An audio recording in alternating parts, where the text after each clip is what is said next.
آل محمد كما صليت على إبراهيم وعلى آل إبراهيم إنك حميد مجيد اللهم بارك على محمد وعلى آل محمد كما باركت على إبراهيم وعلى آل إبراهيم إنك حميد مجيد. ബഹുമാന്യരായ സഹോദരങ്ങളെ, സഹോദരിമാരെ, നല്ലവരായ നാട്ടുകാരെ, രക്ഷിതാക്കളെ, പ്രപഞ്ച സൃഷ്ടാവായ റബ്ബ് സുബ്ഹാനഹു വ തആലയുടെ നിയമ നിർദ്ദേശങ്ങൾ കഴിവിൻ്റെ പരമാവധി ജീവിതത്തിൽ പാലിക്കുവാൻ പരിശ്രമിച്ചുകൊണ്ട് മുത്തഖീങ്ങളായി ജീവിക്കണേ എന്ന് ഒരിക്കൽ കൂടെ ഈ വേദിയിൽ ആവർത്തിച്ച് ഓർമ്മപ്പെടുത്തുകയാണ്. റബ്ബ് സുബ്ഹാനഹു വ തആല നമുക്കെല്ലാം തൗഫീഖ് പ്രദാനം ചെയ്യുമാറാവട്ടെ. സൂചിപ്പിക്കപ്പെട്ട പോലെ ലോകത്ത് വന്ന എല്ലാ അമ്പിയാക്കളുടെയും പ്രബോധനത്തിൻ്റെ അടിസ്ഥാനം ലാ ഇലാഹ ഇല്ലല്ലാഹ് എന്ന കലിമത്ത് തൗഹീദാണ്. മനുഷ്യൻ ആരാധിക്കേണ്ടത് മനുഷ്യൻ്റെ സൃഷ്ടാവിനെയാണ്. അവൻ്റെ പ്രാർത്ഥനകളും സഹായാർത്ഥനകളും നേർച്ചകളും വഴിപാടുകളും അവൻ്റെ സകല ഇബാദത്തുകളും അവൻ അർപ്പിക്കേണ്ടത് അവനെ സൃഷ്ടിച്ച, ആകാശഭൂമികളെ സൃഷ്ടിച്ച ഏകനായ റബ്ബ് സുബ്ഹാനഹു വ തആലയുടെ മുമ്പിൽ മാത്രമാണ് എന്ന ലാ ഇലാഹ ഇല്ലല്ലാഹ് എന്ന അടിസ്ഥാന ആദർശമാണ് ലോകത്ത് വന്ന മുഴുവൻ അമ്പിയാക്കളും പ്രഥമമായും സമുദായത്തെ ബോധ്യപ്പെടുത്തിയത്. 950 കൊല്ലം പ്രബോധനം ചെയ്ത നൂഹ് നബി സ്വല്ലല്ലാഹു അലൈഹി വസല്ലമിൻ്റെയും മർമ്മപ്രധാനമായ പ്രബോധനം ആ ഒരു ആശയം തന്നെയായിരുന്നു. ഒന്നാമത്തെ റസൂലായ നൂഹ് നബി സ്വല്ലല്ലാഹു അലൈഹി വസല്ലം മുതൽ അവസാന റസൂലായ മുഹമ്മദ് മുസ്തഫ സ്വല്ലല്ലാഹു അലൈഹി വസല്ലം തങ്ങൾ വരെയുള്ളവർ അതേ ആദർശം തന്നെയാണ് കാലങ്ങളായി മനുഷ്യകുലത്തിൽ നിർവഹിച്ചു പോന്ന പ്രബോധന ദൗത്യത്തിലുള്ളത്.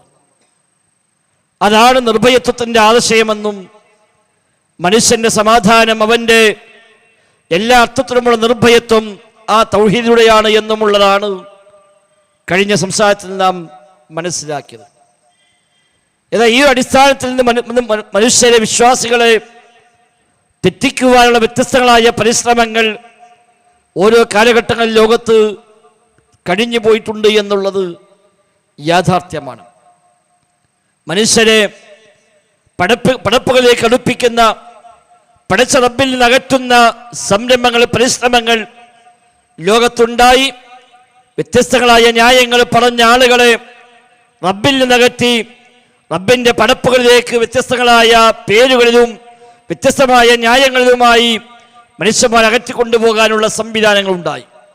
അല്ലാഹുവും റസൂലും പഠിപ്പിച്ച അടിസ്ഥാന ആശയാദർശങ്ങളിൽ നിന്ന്, അഹ്ലുസുന്നയുടെ തനതായ നിലപാടിൽ നിന്ന്, സലഫു സ്വാലിഹുകളുടെ ശരിയായ മൻഹജിൽ നിന്ന് മനുഷ്യരെ, വിശ്വാസികളെ തെറ്റിച്ചു കൊണ്ടുപോവുകയും എന്നിട്ട് വ്യത്യസ്തങ്ങളായ വഴികേടുകളിൽ കൊണ്ടുപോയി മനുഷ്യരെ ചാടിക്കുകയും ചെയ്യുന്ന പരിശ്രമങ്ങളാണ് ഓരോ കാലങ്ങളിൽ ഉണ്ടായത്. റസൂലുള്ളാഹി സ്വല്ലല്ലാഹു അലൈഹി വസല്ലം തങ്ങൾ അത് മുൻകൂട്ടി നമ്മെ പഠിപ്പിക്കുകയും ചെയ്തു. ഈ ഉമ്മത്തിൽ വഴികേടുകൾ പ്രകടമായി വരിക തന്നെ ചെയ്യുമെന്ന് നബി തങ്ങൾ പ്രത്യേകമായി നമ്മെ ഓർമ്മപ്പെടുത്തി. അവിടുന്ന് പറഞ്ഞു, ഇന്നഹു മൻ യഇശ് മിൻകും ബഅദി ഫസയറ ഇഖ്തിലാഫൻ കസീറാ. എൻ്റെ കാലശേഷം നിങ്ങൾ ജീവിക്കാൻ സാഹചര്യമുണ്ടാകുന്നുവെങ്കിൽ ഫസയറ ഇഖ്തിലാഫൻ കസീറാ, ധാരാളമായ അഭിപ്രായ വ്യത്യാസങ്ങളെ നിങ്ങൾക്ക് കാണാൻ കഴിയുമെന്നാണ്. അത് നബി തങ്ങൾ വഹ്യ് പ്രകാരം പഠിപ്പിച്ച യാഥാർത്ഥ്യമാണ്. അത് ഉണ്ടാവുകയും ചെയ്തു. നബി തങ്ങളുടെ കാലം കഴിഞ്ഞ് സ്വഹാബത്തിന്റെ കാലം കഴിയും മുമ്പേ തന്നെ അഭിപ്രായ ഭിന്നതകൾ മുസ്ലിം ഉമ്മത്തിന് ബോധപൂർവം ഉണ്ടാക്കിയെടുക്കാനുള്ള വ്യത്യസ്തങ്ങളായ പരിശ്രമങ്ങൾ ഉള്ളിൽ നിന്നും പുറത്തു നിന്നും ഉണ്ടായി വരികയും അതിലവരെ വിജയിക്കുകയും മുസ്ലിം ഉമ്മത്ത് ഛിന്ന ഭിന്നമായി വ്യത്യസ്ത കക്ഷികളായി മാറുകയും ചെയ്തു. അത് ഇന്നും ഇന്നലെയും തുടങ്ങിയ ഒരു കാര്യമല്ല. ആളുകൾ പറയും, ഇന്ന് വ്യത്യസ്തമായ ഭാഗമായി മാറി പല തരങ്ങളായി, പല സംഘടനക്കാരായി, പലതരം വിശ്വാസക്കാരായി മുസ്ലിമീങ്ങൾ മാറിയെന്ന് വേദന പറയാറുണ്ട്. അത് ഇന്നും ഇന്നലെയുമല്ല, 114 കാലമായി മുസ്ലിമീങ്ങൾ ചരിത്രം പരിശോധിക്കുമ്പോൾ കാണുന്ന യാഥാർത്ഥ്യമാണ്. അത് റബ്ബ് സുബ്ഹാനഹു വ തആല നിശ്ചയിച്ച ഒരു സുന്നത്തിന്റെ നടപടിക്രമത്തിന്റെ ഭാഗമാണ് താനും. എങ്കിൽ അത്തരം അഭിപ്രായ ഭിന്നർ കടന്നു വരുമ്പോൾ എന്താ നമ്മൾ ചെയ്യേണ്ടത്?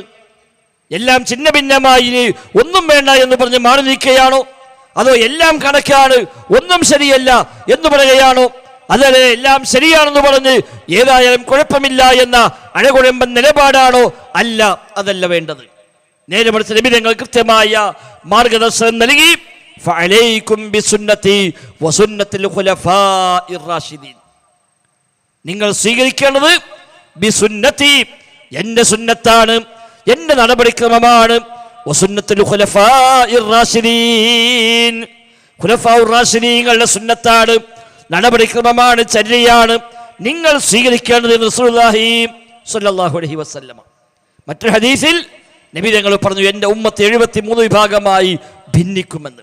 വസതഫ്തരിഖു ഉമ്മതി ഇലാ 73 ഫിർഖ, എന്റെ ഉമ്മത്ത് 73 വിഭാഗമായി ഭിന്നിക്കുക തന്നെ ചെയ്യുമെന്ന് നബി തങ്ങൾ പറഞ്ഞു. ഇമാം ഹാക്കിം റിപ്പോർട്ട് ചെയ്ത സ്വഹീഹായ ഹദീസാണ്. ആ ഹദീസിലും നബി തങ്ങൾ പ്രത്യേകമായി ഓർമ്മപ്പെടുത്തി അന്ന് എന്താ ചെയ്യേണ്ടത്. സ്വർഗത്തിന്റെ വഴി ഏതാണോ ആ വഴിയിൽ നിൽക്കുക. ആളുകൾ പിഴച്ചു പോകും, വ്യത്യസ്തമായ ആദർശ വഴിയെ സ്വീകരിച്ചുകൊണ്ട് പോകും, അതെല്ലാം നരകത്തിന്റെ വഴിയാണ്. നിങ്ങൾ സ്വീകരിക്കേണ്ടത് രക്ഷയുടെ മാർഗമാണ്, സ്വർഗത്തിന്റെ വഴിയാണ്. അതേതാ? മാ അന അലൈഹി വഅസ്ഹാബി, ഞാനും എൻ്റെ സ്വഹാബത്തും ഏതൊരു മാർഗമാണോ സ്വീകരിച്ചാചരിച്ചത് ആ മാർഗമാണ് സ്വർഗത്തിലേക്കുള്ള വഴി. നബിതങ്ങളുടെ വഴി, സ്വഹാബത്തിന്റെ വഴി. ഈ നിസ്കാരത്തിൽ നമ്മൾ ദുആ ചെയ്തത് ആ വഴിയിലേക്ക് ചേർക്കാനാണല്ലോ. ഇഹ്ദിനസ് സിറാത്തൽ മുസ്തഖീം സിറാത്തൽ ലദീന അൻഅംത അലൈഹിം. റബ്ബേ, നേരായ വഴിയിലേക്ക് നീ ചേർക്കണേ, സിറാത്ത് മുസ്തഖീമിലേക്ക് ചേർക്കണേ. അതിനർത്ഥം എന്താ? മുസ്തഖീം അല്ലാത്ത സിറാത്ത് ഉണ്ട് എന്നാണല്ലോ, അല്ലെങ്കിൽ അത് പ്രാർത്ഥിക്കേണ്ട കാര്യമില്ല. എല്ലാ സിറാത്തും മുസ്തഖീമാണെങ്കിൽ, എല്ലാ വഴിയും ശരിയായ വഴിയാണെങ്കിൽ പിന്നെ ആ പ്രാർത്ഥനയ്ക്ക് എന്താ പ്രസക്തി? അപ്പോൾ മുസ്തഖീമല്ലാത്ത വഴിയുണ്ട്, വഴിയല്ല ധാരാളം വഴികളുണ്ട്. അതുകൊണ്ട് റബ്ബേ, ആ വഴികളിലേക്കൊന്നും ചേർക്കാതെ നേരായ വഴിയിലേക്ക്, സിറാത്തും മുസ്തഖീമിലേക്ക് നീ എന്നെ വഴി കാണിക്കണേ അല്ലാ. മാത്രമല്ല, ഏതാണ് ആ വഴി? സിറാത്തുൽ ലദീന അൻഅംത അലൈഹിം. റബ്ബേ, നിന്റെ അനുഗ്രഹത്തിന് പാത്രീഭൂതരായ, നിന്റെ നിഅമത്ത് ലഭിച്ച, നീ അനുഗ്രഹിച്ചവരുടെ മാർഗം, അതാണ് സിറാത്തുൽ മുസ്തഖീം. അതേതാ? അംബിയാഇന്റെ വഴി, സുദ്ദീഖീങ്ങളുടെ വഴി, ശുഹദാഇന്റെ വഴി, സ്വാലിഹീങ്ങളുടെ വഴി. വിശുദ്ധ ഖുർആൻ തന്നെ എടുത്തു പറഞ്ഞുവല്ലോ, അതാണ് ശരിയായ വഴി എന്ന്. ഉലൈകൽ മഅല്ലദീന അൻഅമല്ലാഹു അലൈഹിം മിനൻ നബിയ്യീൻ വസ്സുദ്ദീഖീന വശുഹദാ വസ്സാലിഹീൻ വഹസുന ഉലൈക റഫീഖാ. അതാണ് സിറാത്തുൽ മുസ്തഖീം. അമ്പിയാക്കൾ സ്വീകരിച്ച മാർഗമേതോ അതാണ് സിറാത്തുൽ മുസ്തഖീം. സുദ്ദീഖീങ്ങൾ സഞ്ചരിച്ച മാർഗമേതോ, ശുഹദാഇന്റെ മാർഗമേതാണോ, സ്വാലിഹീങ്ങളുടെ മാർഗമേതാണോ, അതാണ് സിറാത്തുൽ മുസ്തഖീം. ആ സിറാത്തുൽ മുസ്തഖീമിലേക്ക് റബ്ബേ നീ ഞങ്ങളെ ചേർക്കണേ എന്ന ദുആയാണ് ഈ ഇശാ നിസ്കാരത്തിലും 4 റക്അത്തിലും 4 പ്രാവശ്യം നമ്മളൊക്കെ ആവർത്തിച്ചു പ്രാർത്ഥിച്ചത്. എന്നെ കൂടെ പ്രത്യേകം എടുത്തു പറഞ്ഞു, ഗൈരിൽ മഗ്ദൂബി അലൈഹിം വലദ്ദാലിൻ. അബിന്റെ കോപത്തിന് വിധേയമായ ജൂതന്റെ മാർഗമുണ്ട് ഇവിടെ, ആ മാർഗത്തിലേക്ക് നീ ഞങ്ങളെ ചേർക്കല്ല. വഴിവേച്ചു പോയ ക്രൈസ്തവന്റെ വഴിയുണ്ട് ഇവിടെ, ആ വഴിയിലേക്ക് നീ ചേർക്കല്ല റബ്ബേ. ഗൈരിൽ മഗ്ദൂബി അലൈഹിം, കോപിക്കപ്പെട്ടവരുടെ മാർഗം അഥവാ യഹൂദിയുടെ മാർഗം, വലദ്ദാലിൻ, പിഴച്ചവരുടെ മാർഗം അഥവാ നസ്രാനിയുടെ മാർഗം. ഈ 2 മാർഗത്തിലേക്കും നീ ഞങ്ങളെ ചേർക്കല്ല അല്ലാ. എന്തിനാ നമ്മളത് പ്രാർത്ഥിക്കുന്നത്? മുസ്ലിമായി വിശ്വസിക്കുന്ന, മുസ്ലിമായി ജീവിക്കുന്ന നമ്മൾ എന്തിനാണ് എല്ലാ ദിവസവും 17 പ്രാവശ്യം പടച്ചോനെ ജൂതന്റെ വഴിയിലേക്ക് നീ എന്നെ ചേർക്കല്ല, ക്രിസ്ത്യാനിയുടെ വഴിയിലേക്ക് നീ എന്നെ ചേർക്കല്ല എന്ന് എന്തിനാ പ്രാർത്ഥിക്കുന്നത്? അങ്ങനെ അതിലേക്ക് പോകാൻ വല്ല സാധ്യതയുമുണ്ടോ? ഉണ്ട് എന്നാണ്. അതുകൊണ്ട് എല്ലാ ദിവസവും 17 പ്രാവശ്യം നിർബന്ധമായും, ഓരോ റക്അത്തിലും നിർബന്ധമായും ഈ പ്രാർത്ഥന നിർവഹിച്ചേ പറ്റൂ. സുന്നത്ത് നിസ്കാരങ്ങൾ വേറെയും. ഉമ്മുൽ കിതാബ്, വേദഗ്രന്ഥത്തിന്റെ, വിശുദ്ധ ഖുർആനിന്റെ ഉമ്മ എന്ന് വിശേഷിപ്പിക്കപ്പെട്ട സൂറത്താണ് സൂറത്തുൽ ഫാത്തിഹ. ആ ഫാത്തിഹയിലാണ് അല്ലാഹു തആല ഈ ആയത്ത് വെച്ചത്. അതെല്ലാവരെ കൊണ്ടും അല്ലാഹു തആല നിർബന്ധമായും ഓദിപ്പിച്ചു ജീവിതത്തിന്റെ ഓരോ ഘട്ടങ്ങളിലും. അഥവാ സിറാത്തുൽ മുസ്തഖീമാണ് അടിസ്ഥാനമെന്നും ആ സിറാത്തുൽ മുസ്തഖീമിൽ നിന്ന് വഴിമാറിപ്പോവാൻ സാധ്യത കൂടുതലാണ് എന്നുമുള്ള ഓർമ്മപ്പെടുത്തൽ കൂടി അതിലുണ്ട്. റസൂലുള്ളാഹി സ്വല്ലല്ലാഹു അലൈഹി വസല്ലം തങ്ങൾ മദീന പള്ളിയിൽ സ്വഹാബത്തിന്റെ കൂടെ ഇരിക്കുമ്പോൾ ആ പള്ളിയിലെ മണലിൽ നബി തങ്ങൾ ആദ്യം ഒരു വര വരച്ചു, നേർക്കുനേരെയുള്ള വര. എന്നിട്ട് പറഞ്ഞു, ഇതാണ് എൻ്റെ വഴി, മുസ്തഖീമായ വഴി, വളവില്ല, വക്രതയില്ല, നേർക്കുനേരെയുള്ള ഋജുവായ ഹനീഫ മുസ്ലിമ എന്ന് പറയുന്ന രീതിയിൽ ആ ഹനീഫായ മാർഗം, നേരായ വഴി, ഇന്ന ഹാദാ സിറാത്തി മുസ്തഖീമ, ഇതാണ് എൻ്റെ വഴി, മുസ്തഖീമായ വഴി, അതാണ് നിങ്ങൾ പിൻപറ്റേണ്ടത് എന്നൊരു നബി തങ്ങൾ ആ വരയിൽ നിന്ന് അതിൻ്റെ ഭാഗങ്ങളിലേക്ക് വ്യത്യസ്തങ്ങളായ വരകൾ വരച്ചുകൊണ്ട് പറഞ്ഞു, ഇതെല്ലാം വഴികളാണ്, ഈ വഴികളിലെല്ലാം പിശാചിരിക്കുന്നുണ്ട്. തെറ്റിച്ചു കൊണ്ടുപോകാൻ ഈ നേരായ വഴിയിൽ സഞ്ചരിക്കുന്ന ആളുകളെ അതിൽ നിന്ന് തെറ്റിച്ചിട്ട് തെറ്റായ വഴിയിലേക്ക് കൊണ്ടുപോകാൻ പിശാചിരിക്കുന്നുണ്ടതുകൊണ്ട് വലാ തത്തബിഉസ് സുബുൽ, ഈ മാർഗങ്ങളെയൊന്നും നിങ്ങൾ പിൻപറ്റരുതേ.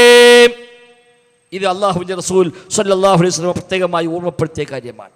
പക്ഷേ സംഭവിച്ചത്, നബിതങ്ങൾ നമ്മോട് പഠിപ്പിച്ച, ജാഗ്രത കാണിക്കാൻ പറഞ്ഞ ആ വഴികേട്, അതാണ് പിന്നീട് ഉമ്മത്തിലേക്ക് കടന്നു വന്നത്.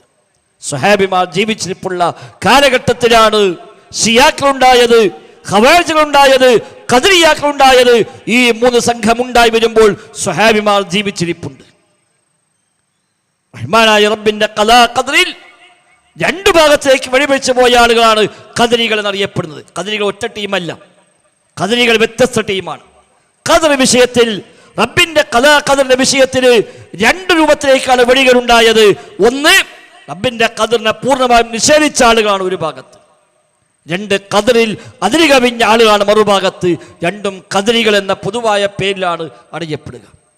ഖദറില്ല, പടച്ചോളൊന്നും തീരുമാനിക്കുന്നില്ല, റബ്ബൊന്നും കണക്കാക്കുന്നില്ല. അല്ലാഹു തആല മനുഷ്യരെ സൃഷ്ടിച്ചങ്ങ് വിട്ടു, പിന്നെ മനുഷ്യന്മാരെ ഇട്ടാം, അവർക്ക് തോന്നിയ പോലെ ചെയ്യാം. പടച്ച റബ്ബിന് ഇതിലൊന്നും യാതൊരു ഇടപെടലുമില്ല, അവളൊന്നും അറിയുന്നുമില്ല, ഇടപെടുന്നുമില്ല, തീരുമാനിക്കുന്നുമില്ല എന്ന് പറഞ്ഞ് റബ്ബിന്റെ ഇൽമിനെ പോലും നിശ്ചയിച്ചവരാണ് ഭൂരിഭാഗം ഖദരികൾ.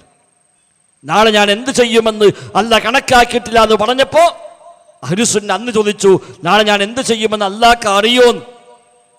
അപ്പൊ ചിലർക്ക് പറയേണ്ടി വന്നു, ഇല്ല, അല്ലാഹ്ക്ക് അറിയില്ല. അറിയുമെന്ന് പറഞ്ഞാൽ പിന്നെ കഴിഞ്ഞില്ല. നാളെ എന്ത് ചെയ്യുമെന്ന് അല്ലാഹ്ക്ക് അറിയുമെന്ന് സമ്മതിച്ചാൽ അല്ലാഹ്ക്ക് അറിയുന്നതിലേ നടക്കുള്ളൂ, അല്ലെങ്കിൽ അല്ലാഹ്നെ അറിവ് തെറ്റേണ്ടി വരും. അപ്പൊ പറയേണ്ടി വന്നു, ഇല്ല, അല്ലാഹ്ക്ക് അത് അറിയില്ല. ഇതാണ് ഖദരിയാക്കളുടെ ഒരു ഭാഗം. മറുഭാഗം ഖദറിൽ അതിര് കവിഞ്ഞുകൊണ്ട് മനുഷ്യന് യാതൊരു സ്വാതന്ത്ര്യവുമില്ല, ഒരു ഇഖ്തിയാറുമില്ല എന്ന് പറഞ്ഞ് കാറ്റടിക്കുമ്പോൾ ഇല അനങ്ങുന്നത് പോലെ റബ്ബിന്റെ ഖദർ ഒപ്പിച്ച് അങ്ങനെ പോവുകയാണ് എന്ന് പറഞ്ഞ അല്ലാഹുവിന്റെ ഖലാ ഖദറിൽ അതിര് വിട്ട ഗുലുവുണ്ടായ ആളുകൾ, അതും ഖദരിയാക്കളുടെ മറുഭാഗമാണ്. ഈ ഖദരികൾ രംഗത്ത് വന്ന കാലത്ത് സ്വഹാബിമാർ ജീവിച്ചിരിപ്പുണ്ട്. അബ്ദുല്ലാഹി ഇബ്നു ഉമർ റളിയല്ലാഹു അൻഹു അറിഞ്ഞു, ചില ആളുകളൊക്കെ ഇങ്ങനെ ഖദർ നിഷേധിക്കാൻ ഇപ്പോൾ തുടങ്ങിയിട്ടുണ്ട് എന്ന് അറിഞ്ഞപ്പോൾ അദ്ദേഹം മദീനയിൽ അങ്ങാടിയിലേക്ക് ഇറങ്ങി പരസ്യമായി പ്രഖ്യാപിച്ചു, അറിഞ്ഞുകൊള്ളുക, ആരെങ്കിലും ഖദർ നിഷേധിക്കുന്നുവെങ്കിൽ അബ്ദുല്ലാഹി ഇബ്നു ഉമറിന് അവരുമായി ബന്ധമില്ല, അവർക്ക് അബ്ദുല്ലാഹി ഇബ്നു ഉമറുമായും യാതൊരു ബന്ധവുമില്ല. പടച്ച റബ്ബാണ് സത്യം, നിങ്ങൾ ഒരാൾ ഉഹദ് മലയോളം സ്വർണം ചെലവഴിച്ചാലും ശരി, അള്ളാഹുവിന്റെ ഖലാ ഖദർ വിശ്വസിക്കാതെ അത് സ്വീകരിക്കപ്പെടുകയില്ല.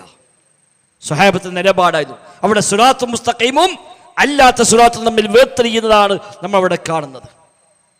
ഇബ്നു ഉമർ പ്രഖ്യാപിച്ചത് സിറാത്തും മുസ്തഖീമാണ്, മുസ്തഖീമായ വഴിയാണ്, സ്വഹാബത്തിന്റെ മാർഗമാണ്, നബിയുടെ മാർഗമാണ്.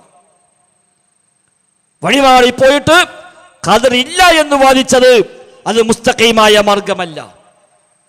അതുകൊണ്ടാണ് ഇബ്നു ഉമർ പറഞ്ഞത്, ഉഹദ് മലയോളം സ്വർണം ചെലവഴിച്ചാലും ശരി സ്വീകരിക്കപ്പെടുകയില്ല. ഖവാരിജുകൾ രംഗത്ത് വന്നു. അലി ഇബ്നു അബീ ത്വാലിബിന് എതിരായി വന്ന രാഷ്ട്രീയ വിപ്ലവമുണ്ടാക്കിയ ആളുകളാണ് ഖവാരിജുകൾ. അലി കാഫിറാണ് എന്നാണ് ഖവാരിജുകളുടെ വാദം. സ്വഹാബിമാർ മഹാഭൂരിപക്ഷവും ഇസ്ലാമിൽ നിന്ന് പുറത്തുപോയി എന്നാണ് ഖവാരിജുകളുടെ വാദം. ആ ഖവാരിജുകൾ വലിയ വിപത്താണ് മുസ്ലിം ഉമ്മത്തിൽ ഉണ്ടാക്കി വിട്ടത്. ആ ഖവാരിജുകളുമായി സംവാദം നടത്താൻ പോയ ആളാണ് ഇബ്നു അബ്ബാസ് റളിയല്ലാഹു അൻഹുമ, നബി തങ്ങളുടെ പിതൃവ്യപുത്രൻ, റഈസുൽ മുഫസ്സിരീൻ, ഖുർആൻ വ്യാഖ്യാതാക്കളുടെ നേതാവ് എന്ന് വിശേഷിപ്പിക്കപ്പെടുന്ന ബഹറുൽ ഉമ്മ, ഈ ഉമ്മത്തിലെ വിജ്ഞാന സാഗരമെന്ന് വിശേഷിപ്പിക്കപ്പെടുന്ന നബി തങ്ങളുടെ പിതൃവ്യപുത്രനായ ഇബ്നു അബ്ബാസ് റളിയല്ലാഹു അൻഹുമ ഖലീഫ അലി ഇബ്നു അബീ ത്വാലിബിനോട് പറഞ്ഞു, നിങ്ങൾ അനുവദിക്കുകയാണെങ്കിൽ ഞാൻ അവരുമായി സംവദിക്കാം, ഖവാരിജുകളുമായി സംവദിക്കാം. ഖലീഫ പറഞ്ഞു, വേണ്ട, അവരുടെ സ്വഭാവം കുറച്ച് മോശമാണ്, അവർ നിങ്ങൾ എന്തും ചെയ്യാൻ മടിക്കുകയില്ല, ദേഹോപദ്രവം ഏൽപ്പിക്കും, പക്ഷെ നിങ്ങളെ കൊല്ലാൻ വരെ ശ്രമിച്ചേക്കാം. ഇബ്നു അബ്ബാസ് പറഞ്ഞു, അല്ല, എനിക്കൊരു ആത്മവിശ്വാസമുണ്ട്, അവരുമായി സംസാരിച്ചാൽ അതിൽ പെട്ടുപോയ കുറെ സാധുക്കളുണ്ട്, അവർ രക്ഷപ്പെടുത്താൻ പറ്റിയേക്കാം, അതുകൊണ്ട് ഖലീഫ അനുവദിക്കുകയാണെങ്കിൽ ഞാൻ പോകാം. ആ ഒരു ആത്മധൈര്യം കണ്ടപ്പോ അലി ഇബ്നു അബീ ത്വാലിബ് അനുവാദം നൽകി. ഇബ്നു അബ്ബാസ് അവരെല്ലാം വിളിച്ചുകൂട്ടി അവരുമായി സംവദിക്കാനായി ചെന്നു. ആ സംസാരത്തിന്റെ ആദ്യ ഭാഗത്ത് ഇബ്നു അബ്ബാസ് പറഞ്ഞ വാക്കുണ്ട്, ഞാൻ വരുന്നത് നബി തങ്ങളുടെ സ്വഹാബത്തിന്റെ പ്രതിനിധിയായിക്കൊണ്ടാണ്, സ്വഹാബത്തിന്റെ ഇടയിൽ നിന്നാണ് ഞാൻ വരുന്നത്, നിങ്ങളുടെ കൂടെ ഒരു സ്വഹാബി പോലും ഇല്ല എന്ന് തന്നെ നിങ്ങൾ പിഴച്ച മാർഗമാണ് എന്നതിന് ഏറ്റവും വലിയ തെളിവാണ്. നിങ്ങൾ സ്വീകരിച്ച വഴിയാണ് ശരിയെങ്കിൽ ആ ശരി ആദ്യം സ്വീകരിക്കുക സ്വഹാബിമാരായിരിക്കും. പക്ഷെ ഒരു സ്വഹാബി പോലും നിങ്ങളുടെ കൂടെ ഇല്ല, അതിനർത്ഥം നിങ്ങളുടെ റൂട്ട് ശരിയല്ല എന്നാണ്. എന്നിട്ടാണ് ഇബ്നു അബ്ബാസ് അവരുമായി സംവദിക്കുകയും ആ സംസാരം അവസാനിക്കുമ്പോൾ 20,000 ആളുകൾ ഖവാരിജിയത്ത് വിട്ട് തൗബ ചെയ്ത് അഹ്ലുസുന്നയിലേക്ക് മടങ്ങിപ്പോരുകയും ചെയ്തത്. അതുകൊണ്ട് ഖവാരിജുകളുടെ ഏറ്റവും വലിയ ശത്രു ഏത് കാലത്തും ഇബ്നു അബ്ബാസ് ആയിരുന്നു. ഇബ്നു അബ്ബാസിനെ കൊല്ലാൻ വേണ്ടി പലപ്പോഴും പരിശ്രമിച്ചു.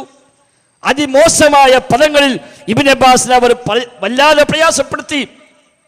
പ്രായമായി കണ്ണിന്റെ കാഴ്ച പോയി ഇബ്നു അബ്ബാസ് അങ്ങേറ്റം അവസായ സമയത്ത് പോലും വളരെ മോശമായ പദപ്രയോഗങ്ങളിൽ ഇബ്നു അബ്ബാസിനെ അവർ അഭിസംബോധന ചെയ്യുന്ന ചരിത്രങ്ങൾ കാണാൻ കഴിയും. അവസാനം ശല്യം സഹിക്കവയ്യാതെ ഇബ്നു അബ്ബാസ് അവരിൽപ്പെട്ട ചില നേതാക്കന്മാർക്കെതിരെ പ്രാർത്ഥിക്കുന്നത് പോലും ചരിത്രത്തിൽ കാണാൻ. ആ പ്രാർത്ഥന ഫലിക്കുകയും ഖവാരിജ് നേതാവായിരുന്ന ഇബ്നു അസ്റഖ് വളരെ മൃഗീയമായ ശൈലിയിൽ മരണപ്പെടുകയും ചെയ്തൊക്കെ പിന്നീട് ചരിത്രമാണ്. അവിടെ സിറാത്തുൽ മുസ്തഖീമും അല്ലാത്ത വഴിയും തമ്മിൽ വേർതിരിയുന്ന ഒരു ജംഗ്ഷനാണ് നാം അവിടെ കണ്ടത്. ശിയാക്കൾ രംഗത്ത് വന്നപ്പോഴും സ്വഹാബിമാർ ജീവിച്ചിരിപ്പുണ്ട്. നബി കുടുംബത്തിന്റെ പേരും പറഞ്ഞ് നബി കുടുംബത്തോട് സ്നേഹമാണ് എന്ന മുഖം മൂടി ധരിച്ചുകൊണ്ടാണ് ഷിയാക്കൾ രംഗത്ത് വന്നത്, ഷിഅത്തു അലി എന്ന പേരിൽ. അവർ പിന്നീട് 10-20 ഗ്രൂപ്പുകളായി പിന്നീട് ഭിന്നിക്കുകയുണ്ടായി. അതിൽപ്പെട്ട പ്രധാനപ്പെട്ട സംഘമാണ് റാഫിലിയാക്കൾ, ഇസ്നാ അശ്രികൾ, അതേപോലെ സൈദികൾ. ഇതൊക്കെ ഷിയാക്കളെ വ്യത്യസ്തങ്ങളായ വിഭാഗങ്ങളാണ്. ആ ഷിയാക്കൾ അബൂബക്കർ സിദ്ദീഖ്, ഉമർ ഖത്താബ്, ഉസ്മാൻ അഫ്ഫാനും റളിയല്ലാഹു അൻഹും അവരെല്ലാം ഇസ്ലാം എന്ന് പുറത്തുപോയി എന്ന വാദക്കാരാണ്. റാഫിലി എന്ന പേര് വരാൻ തന്നെ കാരണം അബൂബക്കർ സിദ്ദീഖിനെയും ഉമർ ഖത്താബിനെയും അവർ നിരസിച്ചത് കൊണ്ടാണ്. ആ റാഫിലി എന്ന് പറഞ്ഞാൽ നിരസിച്ചവൻ, തള്ളിക്കളഞ്ഞവൻ എന്നാണ് വാക്കിനർത്ഥം.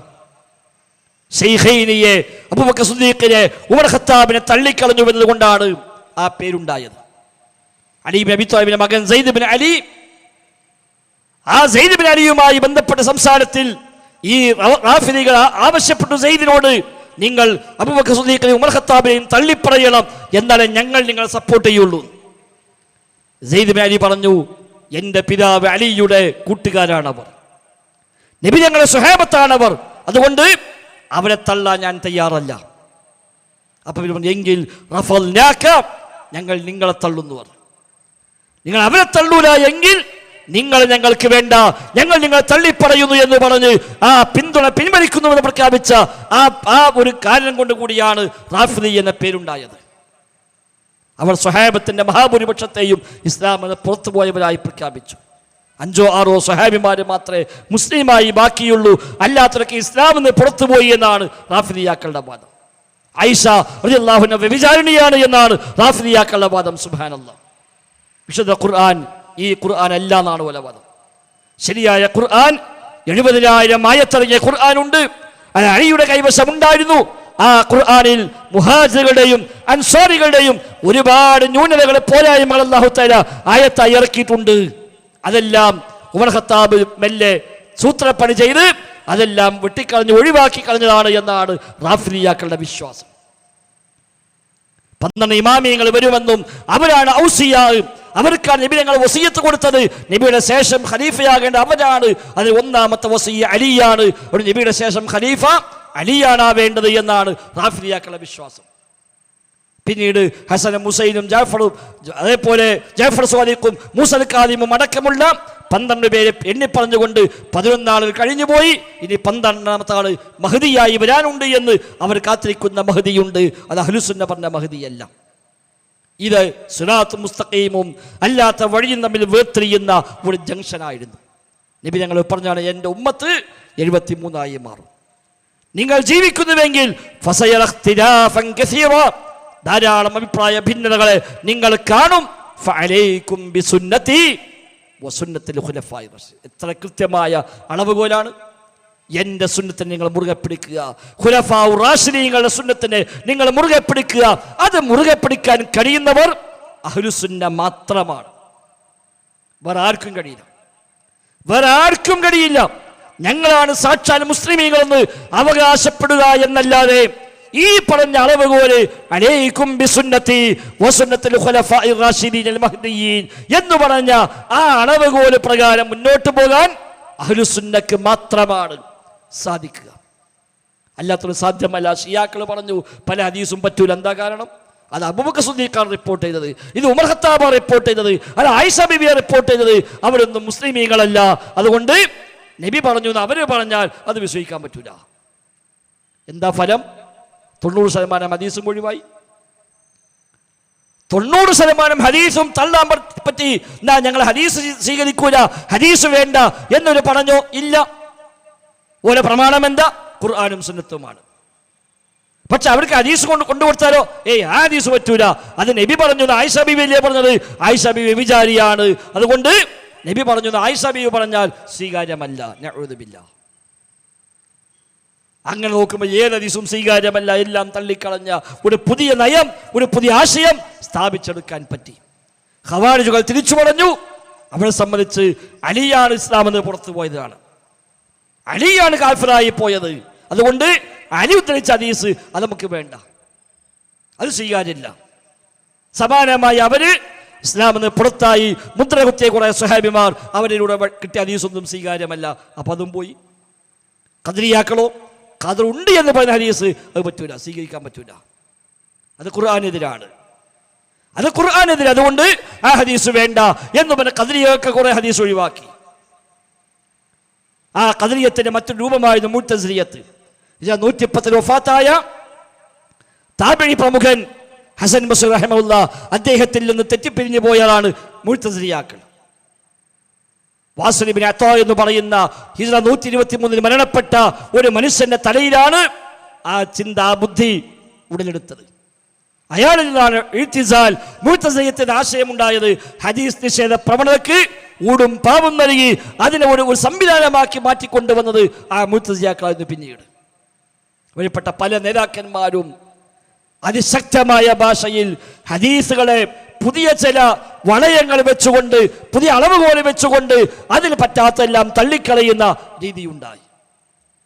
ഹദീസ് എടുക്കില്ല എന്ന് പറയാം, ഖുർആനും ഹദീസും പ്രമാണം എന്ന് പറയും. പക്ഷേ അവരായി ഉണ്ടാക്കിയ ചില അളവുകോലുകളുണ്ട്. ആ അളവുകോല് ആ സ്കെയില് വെച്ചിട്ട് അളക്കുക. ആ അളവിൽ ശരിയല്ലേ എന്നാ വേണ്ട. അങ്ങനെ നോക്കുമ്പോൾ പല ഹദീസും സ്വീകാര്യമല്ല, അത് ഖുർആനെതിരാണ്. അപ്പോൾ ഒരളവുകോൽ എന്താ? ഖുർആനെതിരാകാൻ പാടില്ല. അപ്പോൾ ഹദീസ് കിട്ടിയാൽ ഒരാൾ നോക്കുന്നത് ഖുർആനെതിരാണോ? അത് ഖുർആനെതിരാ, എന്നാ വേണ്ട. മറ്റൊന്ന് ബുദ്ധിക്കെതിരാകാൻ പാടില്ല. അപ്പൊ മനുഷ്യന്റെ ബുദ്ധിയുമായി ചെന്ന് ആ ബുദ്ധിയാകുന്ന സ്കെയിൽ വെച്ച് ഹദീസുകൾ അളക്കുന്നു, ആയത്തുകൾ അളക്കുന്നു. ഈ ബുദ്ധിക്ക് ഉൾക്കൊള്ളാൻ പറ്റുന്നില്ലേ? അങ്ങനത്തെ ഹദീസ് നബി പറയില്ല. അതാ തീരുമാനം. നബി പറഞ്ഞു എന്ന് ആര് പറഞ്ഞാലും വേണ്ടില്ല. അങ്ങനെയാണ് മുഅ്തസിലിയാക്കൾ നേതാക്കന്മാർ, അബൂ ഉബൈദിനെ പോലുള്ള മുഅ്തസിലി നേതാക്കന്മാർ ഹദീസുകൾ നിരാകരിച്ചപ്പോൾ അവരൊക്കെ പറഞ്ഞ ചില ഗൗരവമുള്ള വാക്കുകൾ ഇമാം ഷാത്തബിയുടെ കിതാബുൽ ഇഅ്തിസാമിലെല്ലാം കാണാം. അദ്ദേഹം പറഞ്ഞത്, ഈ ഹദീസ് ഞാൻ സ്വീകരിക്കൂല. ഇത് ഉദ്ധരിച്ച റിപ്പോർട്ടർ നേർക്കുനേരെ ഖബറിൽ എഴുന്നേറ്റ് വന്നിട്ട് എന്നോട് പറയാണ്, ഈ ഹദീസ് ഞാൻ കേട്ടിട്ടുണ്ട് എന്ന് പറഞ്ഞാലും ശരി, സ്വീകരിക്കാൻ എന്നെ കിട്ടൂല. ഇനി ആ സ്വഹാബി വന്ന് പറയാണ്, ഈ ഹദീസ് നബി തങ്ങൾ പറയുന്നത് ഞാൻ കേട്ടിരിക്കുന്നു എന്ന് പറഞ്ഞാലും ഞാൻ സ്വീകരിക്കൂല. നബി തങ്ങൾ വന്ന് എന്നോട് പറയാണ്, അബൂ ഉബൈദ് ഈ ഹദീസ് ഞാൻ പറഞ്ഞതാണ് എന്ന് നബി എന്നോട് വന്ന് പറഞ്ഞാൽ ഞാൻ നബിയോട് പറഞ്ഞില്ല, നബിയെ അത് അംഗീകരിക്കാൻ ഞാനില്ല. ജിബ്രീൽ സ്വല്ലല്ലാഹു അലൈഹി വസല്ലം എന്ന് പറഞ്ഞാൽ ഞാൻ നബിക്ക് വഹയായി കൊടുത്തിട്ടുണ്ട് എന്ന് ജിബ്രീൽ വന്ന് പറഞ്ഞാലും ജിബ്രീലിനോട് ഞാൻ പറയും, ഇല്ല, അത് സ്വീകരിക്കാമെന്ന് ഞാൻ ഏറ്റിട്ടില്ല. പടച്ച റബ്ബിനോട് പറയുകയാണ്, ഈ ഹദീസ് ഞാൻ വഹയായി ഇവന് കൊടുത്തയച്ചതാണ് എന്ന് അള്ളാഹ് എന്നോട് പറഞ്ഞാൽ ഞാൻ പടച്ചോട് പറയും, റബ്ബേ ഇത് അംഗീകരിക്കാനല്ലല്ലോ ഞാൻ നിന്നോടുള്ള കരാറ് എന്ന് അള്ളാഹോട് ഞാൻ പറയുമെന്ന് വരെ ധിക്കാരം പറയുന്ന അവസ്ഥയിലേക്ക് ആ ഹദീസ് നിഷേധം പിന്നെ അവരെ കൊണ്ടെത്തിച്ചു. അതിന്റെ ഫലം എന്തായിരുന്നു? മസീഹു ദജ്ജാലില്ല, അദാബുൽ ഖബർ, ഖബർ ശിക്ഷയില്ല, ഇസ്രാ മിഅ്റാജ് കേവലം ഒരു സ്വപ്നം മാത്രമാണ്, സംസം വെള്ളത്തിന് ബറക്കത്തില്ല, അതേപോലെ ഹജ്ജുൽ അസ്വദിന് മഹത്വമില്ല തുടങ്ങി സ്ഥിരപ്പെട്ട ഒട്ടനവധി കാര്യങ്ങളെ നിഷേധിക്കുന്ന സാഹചര്യമുണ്ടായി. അത് നബി തങ്ങൾ നേരത്തെ പ്രഖ്യാപിച്ചു, സ്വഹാബത്ത് അതിന് സൂചനകൾ നൽകി. ഉമർ ഖത്താബ് റളിയല്ലാഹു അൻഹു മിമ്പറിൽ കയറിക്കൊണ്ട് സൂറത്തുൻ നൂറിൽ ആയത്ത് ഓതി, അസ്സാനിയത്തു വസ്സാനി ഫജ്ലിദൂ കുല്ല വാഹിദിൻ മിൻഹുമാ മിഅത ജൽദ, വ്യഭിചരിച്ച ആണിനെയും പെണ്ണിനെയും നിങ്ങൾ 100 അടി വീതം അടിക്കണമെന്ന ആയത്ത് ഉമർ ഖത്താബ് മിമ്പറിൽ വെച്ച് ഖുത്ബയിൽ പാരായണം ചെയ്യുകയാണ്. ഇബ്നു അബീ ശൈബ റിപ്പോർട്ട് ചെയ്ത സംഭവമാണ്. ഉമർ ഖത്താബ് പറഞ്ഞു, ഈ ആയത്തോതിയിട്ട് പറഞ്ഞു, വ്യഭിചരിച്ച ആണിനെയും പെണ്ണിനെയും 100 അടി അടിക്കണമെന്ന ഈ ആയത്തോതിക്കൊണ്ട് ഭാവിയിൽ ചില ആളുകൾ വരും, അവര് പറയും വ്യഭിചാരി എറിഞ്ഞുകൊല്ലാൻ ഖുർആൻ പറഞ്ഞിട്ടില്ല, അടിക്കാൻ മാത്രമേ പറഞ്ഞിട്ടുള്ളൂ എന്ന് പറഞ്ഞ് വ്യഭിചാരി എറിഞ്ഞുകൊല്ലുക എന്ന ശിക്ഷയെ നിഷേധിക്കുന്ന ആളുകൾ ഭാവിയിൽ വരാനുണ്ട്. എന്നാൽ നിങ്ങൾ അറിഞ്ഞുകൊള്ളുക, അല്ലാഹുവിന്റെ റസൂൽ സ്വല്ലല്ലാഹു അലൈഹി വസല്ലമ വ്യഭിചാരി എറിഞ്ഞു കൊന്നിട്ടുണ്ട്, ഞാനും അബൂബക്കറും അതിന് സാക്ഷികളായിട്ടുമുണ്ട്.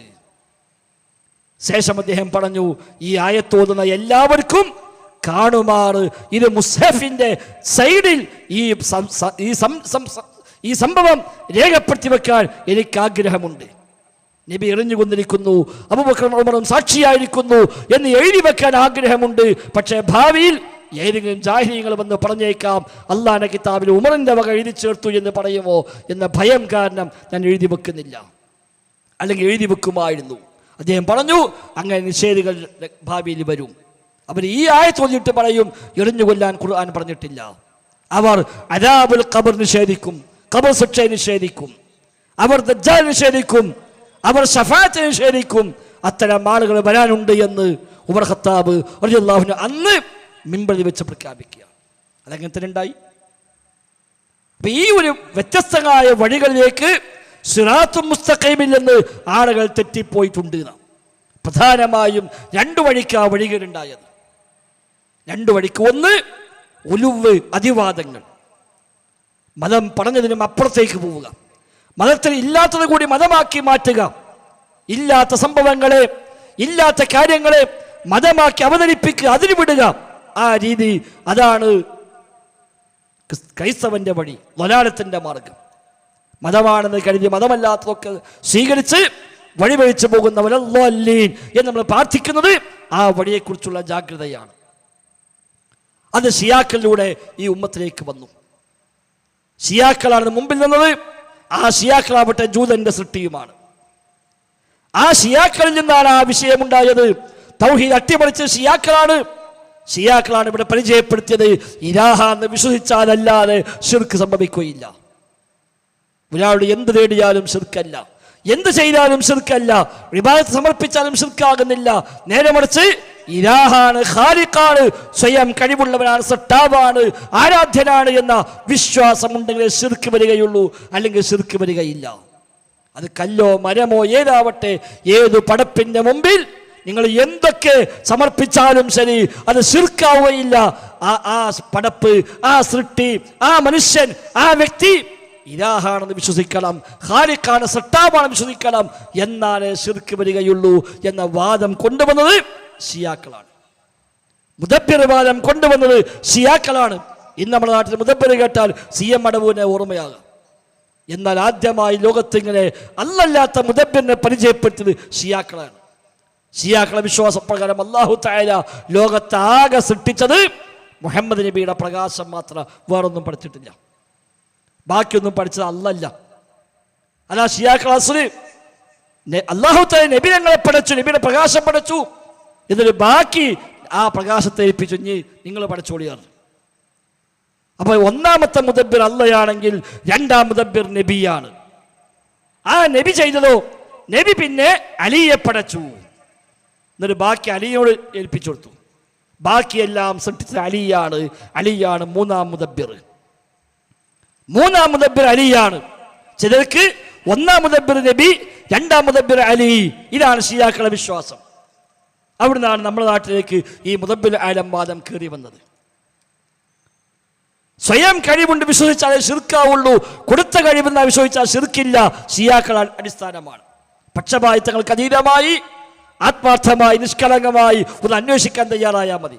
ഷിയാക്കളുടെ വിശ്വാസം മൊത്തം പഠിച്ചു നോക്കിയാൽ മതി. ഷിയാക്കളുടെ തൗഹീദ് എന്താ നിങ്ങൾ സെർച്ച് ചെയ്തോളി.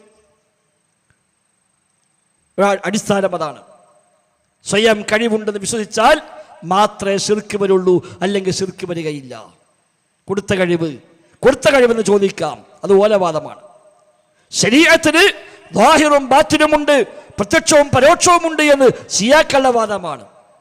എല്ലാ ആയത്തിനും പ്രത്യക്ഷാർത്ഥമുണ്ട്, പരോക്ഷാർത്ഥമുണ്ട്. പ്രത്യക്ഷാർത്ഥ നബിതങ്ങൾ വന്ന് സഹാബിയാക്ക് പഠിപ്പിച്ചു കൊടുത്തു, പരോക്ഷാർത്ഥ നബിതങ്ങൾ അലിക്ക് പഠിപ്പിച്ചു കൊടുത്തു. അലി പിന്നെ സ്വകാര്യമായി ചില ആളുകൾക്ക് ഇങ്ങനെ കൈമാറി പോന്നിട്ടുണ്ട്. അതുമാത്രം അറിയുന്ന ചില ഇമാമിയങ്ങൾ, അത് അവർക്ക് അറിയുള്ളൂ. അത് ഔസിയ ഇസ്നാശരികൾ 12 ഇമാമിയങ്ങൾ അവർക്ക് കൈമാറി കിട്ടുന്നു. അവർ മഅസൂമികളാണ്, തെറ്റുപറ്റാത്തവരാണ്. അവർക്കാണ് ഈ ആന്തരികമായ അർത്ഥം അറിയുക, ബാഹ്യമായ അർത്ഥമാണ് അല്ലാത്തവരറിയുക. ഇതാണ് സൂഫിയുടെ വിശ്വാസം. ഷിയാക്കൾ എല്ലാ ആയത്തിലും രണ്ടർത്ഥം വെക്കും. നമ്മൾ പരിഭാഷ കാണുന്ന അർത്ഥം, തഫ്സീർ കാണുന്ന അർത്ഥം അതല്ല, അത് ബാഹ്യമായ അർത്ഥമാണ്. അത് ശരീഅത്തിന്റെ ബാഹ്യമായ രൂപങ്ങളാണ്. അത് എല്ലാവർക്കും അറിയാം. അതിനപ്പുറത്ത് ആന്തരികമായ അർത്ഥമുണ്ട്. ഉദാഹരണം പറഞ്ഞാൽ ഇന്നല്ലാഹ യഅ്മുറുക്കും അൻ തദ്ബഹു ബഖറ. സൂറത്ത് ബഖറ അല്ലാഹു പറഞ്ഞു, അല്ലാഹു നിങ്ങളോട് ഒരു പശുവിനെ അറുക്കാൻ പറയുന്നു. ഇത് ബാഹ്യാർത്ഥാണ്. അതെന്താ? ഇസ്രായേലിലുണ്ടായ ഒരു പ്രശ്നം, അതിനെ തുടർന്ന് ഒരു പശുവിനെ അറക്കാൻ പറഞ്ഞു. പശുവിനെ അറുത്തു, അത് പ്രശ്നം തീർന്നു. എന്തിനാ ഇപ്പം ഖിയാമത്ത് നാൾ വരെ നമ്മളിപ്പോൾ ഓതുന്നത്? അത് കഴിഞ്ഞില്ലേ? അതന്ന് കഴിഞ്ഞു പോയില്ലേ? അതെന്തിനാ പിന്നെ ആയത്തിറക്കിയത്? അന്ന് ഇസ്രായേലിൽ ഒരു പശുവിനെ അറക്കാൻ പറഞ്ഞു എന്നുള്ളത് ഖിയാമത്ത് നാൾ വരെ ഓതിപ്പോണ്ട കാര്യമുണ്ടോ? അത് കഴിഞ്ഞു പോയ സംഭവം. അപ്പൊ അതിന് മറ്റൊരർത്ഥമുണ്ട്, ഒരു ആന്തരികമായ ബാത്നിയായ അർത്ഥമുണ്ട്. എന്താ ആ അർത്ഥം? അവിടെ ബഖറ എന്ന് പറഞ്ഞാൽ ആയിഷ ബീവിയാണ്. ഇന്നല്ലാഹ യഅ്മുറുക്കും അൻ തദ്ബഹു ബഖറ. ആയിഷ ബീവിയുടെ എല്ലാ ബന്ധങ്ങളും മുറിച്ചു കളയാൻ അല്ലാഹു നിങ്ങളോട് കൽപ്പിച്ചിരിക്കുന്നു. അതാ ഷിയാക്കൾ അർത്ഥം ഈ ആയത്തിന്. ബാഹ്യാർത്ഥം അത് ഇസ്രായേലിലെ സംഭവം തന്നെയാണ്. ആന്തരിക അർത്ഥമോ ആയിഷാബിയുമായി യാതൊരു ബന്ധവും പാടില്ല, അവരെ സ്നേഹിക്കാൻ പാടില്ല, അവരുമായി ഒരു മാനസികമായ ബന്ധങ്ങളും പാടില്ല. എല്ലാം ഒഴിവാക്കിയാലേ ഈമാൻ ശരിയാവുള്ളൂ. അന്ന് ഖുർആൻ പഠിപ്പിച്ച കാര്യമാണ് ഷിയാക്കളുടെ വിശ്വാസം. മറജൽ ബഹ്റൈനി യൽതഖിയാൻ ബൈനഹുമാ ബർസഖുൻ ലാ യബ്ഗിയാൻ. രണ്ട് സമുദ്രങ്ങൾ പരസ്പരം ഒരുമിച്ച് കൂടുന്നു, അവയ്ക്ക് മറയുണ്ട്, അത് ഒന്ന് മറ്റൊന്നിനുമേൽ മറികടക്കുന്നില്ല, അതിക്രമിക്കുന്നില്ല. എന്നിട്ടോ യഖ്റുജു മിൻഹുൽ ലുഅ്ലു വൽ മർജാൻ, അതിൽ നിന്ന് മുത്തുകളും പവിഴങ്ങളും ഒക്കെ പുറത്തേക്ക് വരുന്നു. ഖുർആനിൽ അല്ലാഹു പറഞ്ഞ കാര്യമാണല്ലോ. ബാഹ്യമായ അർത്ഥം എന്താ? രണ്ട് സമുദ്രം ഒരുമിച്ച് കൂടുക, അതിനിടയ്ക്ക് മറയുണ്ട്, പരസ്പരം അങ്ങോട്ടും ഇങ്ങോട്ടും അതിക്രമിക്കാതെ നിലകൊള്ളുന്നു, അതിൽ നിന്ന് മുത്ത് കിട്ടും, മാണിക്യം കിട്ടും. ഇത് ബാഹ്യാർത്ഥാണ്. ഇതിന് പരോക്ഷാർത്ഥമുണ്ട്. അതെന്താ? അവിടെ ബഹ്റാൻ എന്ന് പറഞ്ഞാൽ അലിയും ഫാത്തിമയുമാണ്. ലുഅ്ലുവും മർജാൻ എന്ന് പറഞ്ഞാൽ ഹസൻ ഹുസൈനാണ്. അപ്പൊ അല്ലാഹു തആല അലി, ഫാത്തിമ, ഹസൻ ഹുസൈൻ ഈ 4 പേരെ പ്രത്യേകമായി ഖുർആനിൽ പരാമർശിച്ചിട്ടുണ്ട്. അവരുമായിട്ട് ആ ബന്ധം വേണ്ടത് ഷിയാക്കളെ ആന്തരികാർത്ഥമാണ്. അതേ അർത്ഥം സൂഫിയാക്കുണ്ട്, ത്വരീഖത്തുകാർക്കുണ്ട്. ത്വരീഖത്തുകാർ ആദ്യം ചെയ്ത പണി ശരീഅത്തിനെ ളാഹിറും ബാത്തിനുമായി വേർതിരിച്ചു. ഇൽമ് രണ്ടെണ്ണമാണ്, ഒന്ന് ളാഹിറായത്, മറ്റൊന്ന് ബാത്തിനായത്, പ്രത്യക്ഷമായത്, പരോക്ഷമായത്. സമസ്തക്കാർക്ക് അങ്ങനെയാണ്. സമസ്തക്കാർക്ക് 2 ഐറ്റം ഖുർആൻ പരിഭാഷ ഉണ്ട്. പണ്ട് പരിഭാഷയെ പാടില്ല, ഉണ്ടായപ്പോഴും 2 ഐറ്റം പരിഭാഷയാണ്. ഒന്ന് ബാഹ്യാർത്ഥങ്ങളാണ്, അതാണ് കോഴിക്കോട്ടെ കാലം എഴുതിയത്, അതാണ് റഹ്മത്തുള്ളാഹി ഖാസിം എഴുതിയത്, അതാണ് കെ വി മുഹമ്മദ് മുസ്തഫ കുത്തനാണ് എഴുതിയത്. അതൊക്കെ ബാഹ്യാർത്ഥമാണ്. എന്നാൽ ആന്തരികാർത്ഥത്തിന് മറ്റൊരു പരിഭാഷയുണ്ട്. വിശുദ്ധ ഖുർആൻ ഉൾസാര വ്യാഖ്യാനം. വിശുദ്ധ ഖുർആൻ ഉൾസാര വ്യാഖ്യാനം അത് എല്ലാവരും വായിക്കാൻ പറ്റൂല, നാടന്മാർക്ക് വായിക്കാൻ പറ്റൂല, ഈമാൻ തെറ്റിപ്പോകുന്ന. അത് കെ വി എം ബന്താവൂർ എഴുതിയ മറ്റൊരു പരിഭാഷയാണ്. സുന്നി സാഹിത്യ തറവാട്ടിലെ കാവലാളെന്ന് നിസാര പരിചയപ്പെട്ട ആളാണ് കെ വി മുഹമ്മദ് മുസ്ലിയാർ പന്താവൂര്. അയാൾ എഴുതിയ പരിഭാഷയാണ് വിശുദ്ധ ഖുർആൻ ഉൾസാര വ്യാഖ്യാനം. അതെന്താ? ഉൾസാരമാണ്. ഉള്ളിലേക്ക് ഇറങ്ങി കിട്ടുന്ന സാരമാണ്. അത് ഈ പുറത്ത് കാണുന്ന പരിഭാഷയായിട്ട് ബന്ധം ഉണ്ടാവില്ല. അത് ആന്തരിക അർത്ഥമാണ്. ഇവിടെ ഓരോന്നിനും ആന്തരികമായ അർത്ഥങ്ങളുണ്ട്. ഇത് ഷിയാക്കളിലൂടെ കടന്നു വന്ന ഒന്നാണ്. തൗഹീദ് മൊത്തം അട്ടിമറിഞ്ഞു. അതിലൂടെ തൗഹീദ് മൊത്തം പൊളിഞ്ഞു. കാരണം മുദബ്ബിരീകൾ ഇഷ്ടം പോലെ ഉണ്ടായി. ആരോടും എന്തും തേടാമെന്നായി, എവിടെയും പോയി സുജൂദ് ചെയ്യാമെന്നായി. അതൊന്നും ഇബാദത്തല്ല, ശിർക്കല്ല. ശിർക്കാകണമെങ്കിൽ അവർക്ക് സ്വയം കഴിവുണ്ട്, വിശ്വസിക്കണം. ഈ അട്ടിമറി ഷിയാക്കൾ കൊണ്ടുവന്നപ്പോൾ മുസ്ലിം ഉമ്മത്തിന്റെ തൗഹീദാണ് അവിടെ തകർന്ന് തരിപ്പണമായത്. അങ്ങനെ ഖൗമ് ജാറങ്ങളിലേക്ക് എത്തി, മഹാന്മാരിലേക്ക് എത്തി. മരങ്ങളുടെയും കല്ലുകളുടെയും മുമ്പിൽ പോലും പോയി സങ്കടപ്പെടുന്ന, പ്രാർത്ഥിക്കുന്ന, കരയുന്ന, അവിടെ പോയി എന്തിനും ഏതിനും അവർക്ക് മുറാദ് ഹാസിലാവണ കേന്ദ്രമായി കണക്കാക്കുന്ന ഒരവസ്ഥയിലേക്ക് മുസ്ലിം ഉമ്മത്ത് മാറി. ഇന്ന് ലോകം മൊത്തം നിയന്ത്രിക്കുന്നത് CM മടവൂരാണ് എന്ന് നാടിനീളെ പ്രസംഗിച്ചിട്ട് ഒരാൾക്കെങ്കിലും വേദന തോന്നിയോ? മുജാഹിദീങ്ങൾക്കല്ലാതെ. എന്താ ഈ പറയണത് എന്ന് ഒരു ബേജാറും ആർക്കും എന്താ പ്രശ്നമൊന്നുമില്ല, അല്ല കഴിവെടുത്ത് വിശ്വസിച്ചാൽ പോലെയാണ്.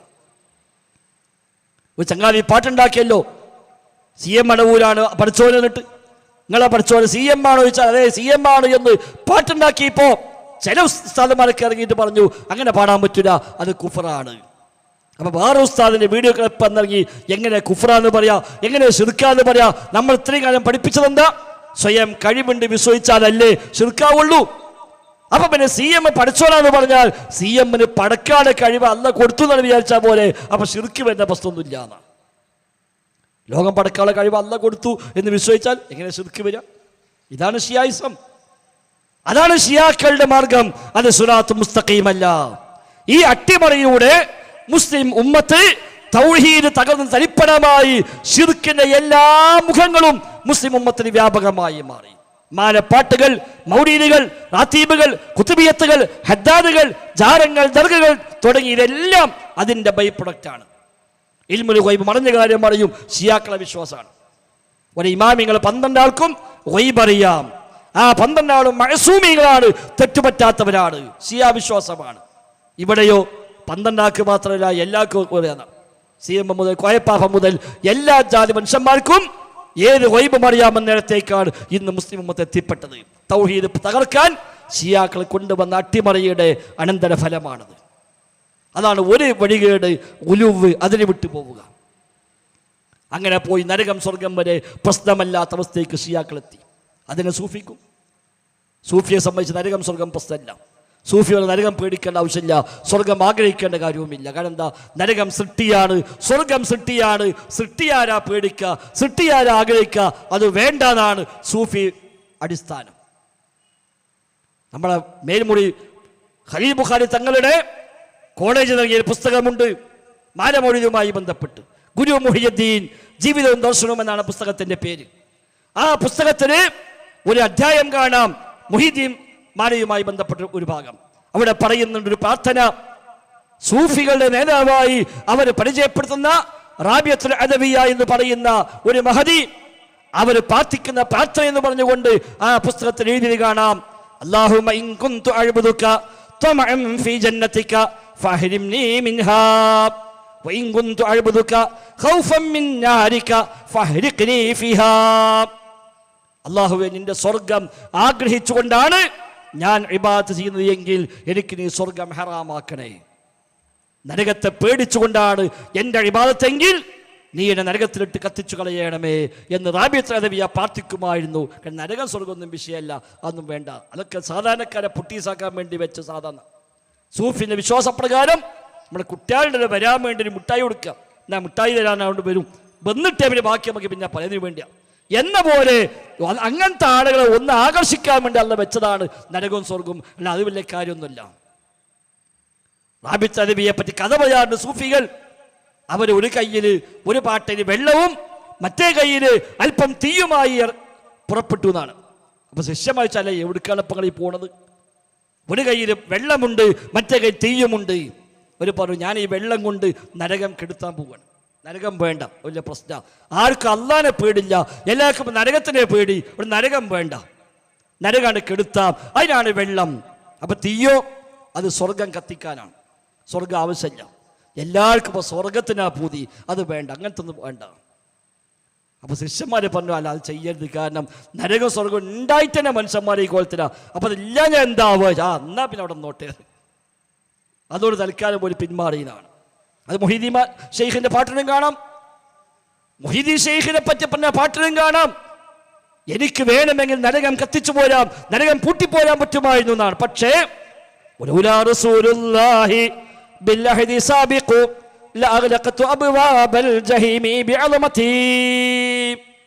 എന്റെ മഹത്വം ഉപയോഗിച്ചുകൊണ്ട് നരകത്തിന്റെ കവാടങ്ങൾ അടച്ചു പൂട്ടാൻ എനിക്ക് പറ്റും. പക്ഷേ നബിതങ്ങൾ വന്ന് പറഞ്ഞു പോയില്ലേ നരകമുണ്ട് എന്ന്, അതുകൊണ്ട് ഞാൻ ചെയ്യുന്നില്ല.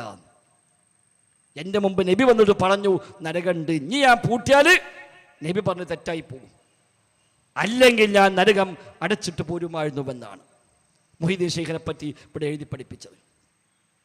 ഇതൊക്കെ ഷിയായിസത്തിന്റെ സ്വാധീനമാണ്. തൗഹീദിൽ നിന്ന്, സലഫുകളുടെ മനഹജിൽ നിന്ന്, മാ അന അലൈഹി വസ്ഹബി എന്ന് പറഞ്ഞ ഞാനും എൻ്റെ സ്വഹാബത്തും സ്വീകരിച്ച മാർഗമെന്ന് പറഞ്ഞ വഴിയിൽ നിന്ന് മുസ്ലിം ഉമ്മത്തെ തെറ്റിക്കാനുള്ള പരിശ്രമങ്ങളുടെ ദുരന്തങ്ങളാണ്, പരിണിത ഫലങ്ങളാണ് ഈ കാണുന്നതൊക്കെ തന്നെയും. ഒരു ഭാഗത്ത് അങ്ങനെ പോയി, പിടുത്തം വിട്ടു പോയിട്ട് പടപ്പുകളുടെ പിന്നാലെ പടച്ചറബിനെ മറക്കുന്ന അവസ്ഥയിലേക്ക് ആളുകൾ വഴിമാറിപ്പോയി. അവസാനം എവിടെയും പോയി പ്രാർത്ഥിക്കാം, ആരോടും സങ്കടം പറയാം, എവിടെയും പോയി തവക്കുലാക്കാം എന്നിടത്തേക്കാണ് കാര്യങ്ങൾ പോയത്. ഇപ്പൊ കണ്ട പാമ്പിന് ശല്യം വ്യാപകമായപ്പോൾ മൂലമാര പ്രസംഗമൊക്കെ എന്താ, റിഫായി ഷെയ്ഖിന് കോഴിനാർച്ചാക്കിയാൽ മതിയാണ്. റിഫായി ഷെയ്ഖും പാമ്പും എന്ത് ബന്ധമാണ്? ഇപ്പൊ എത്ര മുസ്ലിയാക്കന്മാരെ പ്രസംഗം വന്നത്, റിഫായി ഷെയ്ഖിന് കോഴിയെ നേർച്ചയാക്കുക, റിഫായി ഷെയ്ഖിന് ഫാത്തിഹ നേർച്ചയാക്കുക, റിഫായി ഷെയ്ഖിന് യാസീൻ നേർച്ചയാക്കുക, എന്നാ പാമ്പ് പോയിക്കൊള്ളുന്ന ഒരു വലിയ ബളവ മുസ്ലിയായുണ്ട് വയനാട്. മൂപ്പര് പാരമ്പര്യ ഇസ്മിന്റെ ആളാണ്. അയാളെ ക്ലിപ്പിന് പിന്നെ വാർന്ന് കണ്ടു. അയാൾ പറഞ്ഞത് അല്പം പാൽക്കായം എടുക്കുക, ആ പാൽക്കായത്തിന് റിഫായി ഷെയ്ഖിന്റെ പേരിൽ ഫാത്തിഹ ഓതിയിട്ട് ആ പാൽക്കായം തെളിച്ചാൽ മതി എന്നാണ്. അതെടുക്കണില്ല, അപ്പൊ പോകും. ആ റിഫായി ഷെയ്ഖ് കൊണ്ടും ഫാത്തിഹ കൊണ്ടല്ല, പാൽക്കായം കൊണ്ടാണ്. ഈ കോലത്തിലാണ് ഇവിടെ ഒരു ഭാഗത്ത് പോകുന്നത്. എന്നിട്ട് മനുഷ്യന്മാരെ എന്തു പ്രശ്നത്തിനും ഈ വക ജാരങ്ങൾ തേടിപ്പോവുക, സിയാറത്ത് ടൂറുകൾ, ഓരോ ജാരങ്ങൾ ഓരോന്ന് സ്പെഷ്യലിസ്റ്റ് ആയിക്കൊണ്ട് അറിയപ്പെടുക. എന്തും ഏതിനും അവിടെ പോയി പറഞ്ഞാൽ മതിന. ഗുണ്ടൽ മക്കാമ് കൊണ്ട് നമ്മൾ വയനാട്ടിനാണ് ഉള്ളിലേക്ക് പോയിട്ട് കൊല്ലത്തിൽ ഒരിക്കലേ തുറക്കുള്ളൂ, കൊല്ലത്തൊരിക്കലേ തുറക്കുള്ളൂ, ആകെ ഒറ്റ ദിവസം. അന്ന് മനുഷ്യന്മാരെ ക്യൂ നിൽക്കുകയാണ്.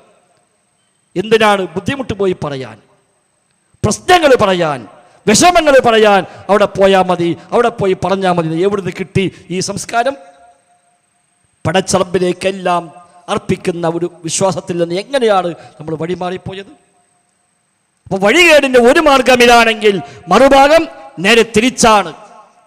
മതത്തിൽ ഉള്ളത് തന്നെ നിരാകരിക്കുക. ഒരു കൂട്ടര് മതത്തിൽ ഇല്ലാത്തത് മതമാക്കി മാറ്റുകയാണ് എങ്കിൽ മറുഭാഗത്ത് മതത്തിൽ ഉള്ളതിനെ കൂടി തള്ളിക്കളയുക.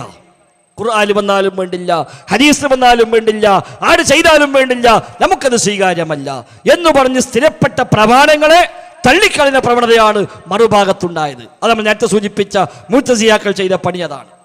അവിടെ ഇങ്ങനെ വന്ന് വ്യത്യസ്തമായ വഴിയിലൂടെ കടന്നു വന്ന് ഇന്നും മുസ്ലിം ഉമ്മത്തിൽ ആ ചിന്തകൾ വ്യാപകമാണ്. ഹദീസ് എന്ന് കേൾക്കുമ്പോഴേക്ക് പുച്ഛിക്കുന്ന മനുഷ്യന്മാരുണ്ട്. ബുഖാരിയിലുണ്ടായാലും വേണ്ടില്ല, മുസ്ലിമിലുണ്ടായാലും വേണ്ടില്ല, മുസ്ലിം ഉമ്മത്ത് ഒന്നാകെ സ്വീകരിച്ചാലും വേണ്ടില്ല, എനിക്കത് സ്വീകാര്യമല്ല എന്ന് പ്രഖ്യാപിക്കുന്ന മനുഷ്യന്മാർ. സ്വഹീഹ് ബുഖാരി ഹദീസ് നിരാകരിക്കാൻ വേണ്ടി ഒരു പട്ടാമ്പിക്കാരൻ പറഞ്ഞ ന്യായം, ഇമാം ബുഖാരി മക്കാരനൊന്നുമില്ലല്ലോ, എല്ലാം സ്വീകരിക്കാൻ. ഈ പറഞ്ഞാളോ പട്ടാമ്പിക്കാരനാണ്, തരക്കടില്ല. അയാള് മക്കാരനാണെങ്കിൽ ഈ മക്കാർ പറഞ്ഞ ഒക്കെ സ്വീകരിക്കാന്നുണ്ടോ? അങ്ങനെ ഇസ്ലാമിലുണ്ടോ? അതൊന്നുമില്ല, അങ്ങനൊന്നുമില്ല. പക്ഷേ അത് പറയുന്നേ. എത്ര സ്ഥിരപ്പെട്ട ഹദീസുകൾ, നൂറുകണക്കായ പരമ്പരയിലൂടെ വന്ന മുസ്ലിം ഉമ്മത്തിൽ തർക്കമില്ലാതെ സ്ഥിരപ്പെട്ട് വന്ന ഹദീസുകൾ പോലും തള്ളിക്കളയുന്ന ആളുകൾ. സംസമിന്റെ ബറക്കത്ത് നിഷേധിക്കുന്ന അവസ്ഥയ്ക്ക് ശബാബെത്തി. 2016 ഓഗസ്റ്റ് 7 ശബാബിൽ ലേഖനം വന്നു, സംസം വെള്ളത്തിന്റെ ബറക്കത്ത് നിഷേധിച്ചുകൊണ്ട്.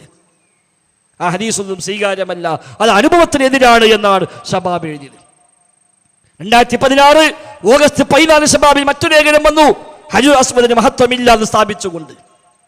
യാതൊരു മഹത്വവുമില്ല. ആ ഹദീസുകളെല്ലാം ദുർബലമാണ്, ഒന്നും സ്വീകാര്യമല്ല. മാത്രവുമല്ല ഹദീസിൽ പറഞ്ഞത് ഹജുർ അസ്വദ് വെളുത്ത കല്ലായിരുന്നുവെന്നും പാപികൾ ചുംബിച്ചത് കൊണ്ട് കടത്തുപോയി എന്നുമാണല്ലോ. അങ്ങനെയാണെങ്കിൽ നബിയും സ്വഹാബത്തും ചുംബിച്ചില്ലേ, അപ്പൊ വെളുക്കണ്ടേ എന്നവൾ ചോദ്യം. പാപികൾ ചുംബിച്ചപ്പോ കറുത്തെങ്കിൽ നബിയും സ്വഹാബത്തും ചുംബിച്ചപ്പോൾ വീണ്ടും വെളുക്കണമല്ലോ, അതുണ്ടായിട്ടില്ല. അപ്പൊ അതിനർത്ഥം പണ്ട് കറുത്തിട്ടില്ല. അപ്പോൾ അത് ശരിയല്ല, അത് അനുഭവത്തിനെതിരാണ്.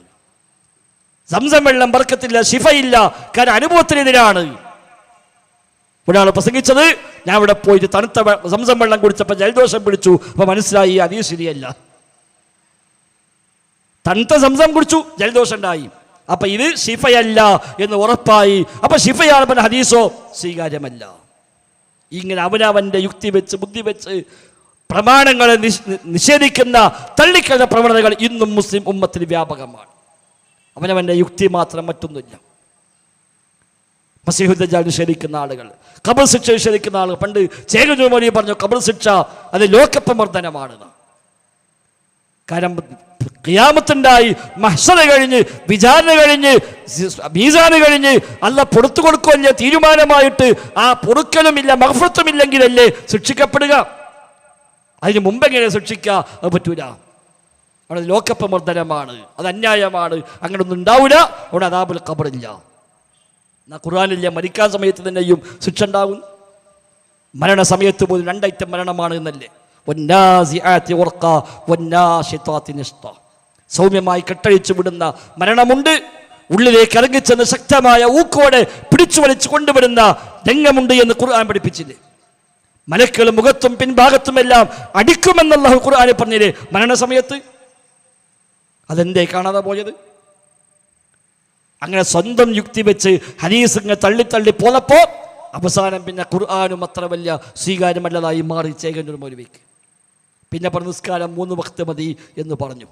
ഇബ്നു മസ്ഊദ് പറഞ്ഞു, പണ്ട് സ്വഹാബിയായ ഇബ്നു മസ്ഊദ് പറഞ്ഞു, ഭാവിയിൽ ചില ആളുകൾ വരും, വിശുദ്ധ ഖുർആനിലെ ആയത്ത് ഓതിക്കൊണ്ട് പറയും നിസ്കാരം 3 വഖ്തേ ഉള്ളൂ, മുൻഗാമികൾക്കെല്ലാം തെറ്റുപറ്റിയിരിക്കുന്നുവെന്ന് പറയുന്ന ആളുകൾ വരാനുണ്ട് ഭാവിയിൽ. നബിന്റെ ഒപ്പം ജീവിച്ചപ്പോൾ കിട്ടിയ വെളിച്ചമാണ്. എന്നിട്ട് ഇബ്നു മസ്ഊദ് പറഞ്ഞു, ആ ടീം വന്നാൽ ഫഖുദൂഹും ബിസ്സുന്ന, നിങ്ങൾ അവരെ സുന്നത്ത് കൊണ്ട് പിടികൂടണം. ആയത്തോതിയിട്ട് നിസ്കാരം 3 മതി എന്നൊരാൾ വാദിച്ചാൽ നിങ്ങൾ അവനെ സുന്നത്ത് വെച്ച് പിടികൂടുക. നബി എത്ര നിസ്കരിച്ചത്, സ്വഹാബത്ത് എത്ര നിസ്കരിച്ച് ചോദിച്ചാൽ മതി, അപ്പൊ കഴിയും. അതിന് കണ്ട മാർഗമാണെന്ത്? ഹദീസ് വേണ്ട, സുന്നത്ത് വേണ്ട, പിന്നെ പ്രശ്നം ചെല്ലും.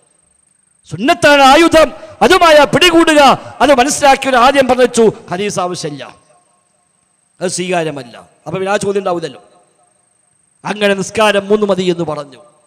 നോമ്പ് ഏതാണ്ട് ദിവസങ്ങൾ ആവശ്യമുള്ളതാ ചേകനൂര് വാദിച്ചത്. അയ്യാമം മഅദൂദാത്ത്, ഖുർആനിൽ അതേ പറഞ്ഞിട്ടുള്ളതാണ്, എണ്ണപ്പെട്ട ദിവസങ്ങൾ. അയ്യാമം മഅദൂദാത്ത്. അപ്പൊ അയ്യാം എന്ന് പറയാൻ അറബി ഭാഷ പ്രകാരം മിനിമം 3 മതി ജംആവാൻ. ജംഅ് ബഹുവചനമാകാൻ അറബിയിൽ 3 മതി. അപ്പൊ 3 നോമ്പ് വെച്ചാൽ അയാളെ ബാധ്യത കഴിഞ്ഞു. ഖുർആനായത്താണ് അയ്യാമം മഅദൂദാത്ത്.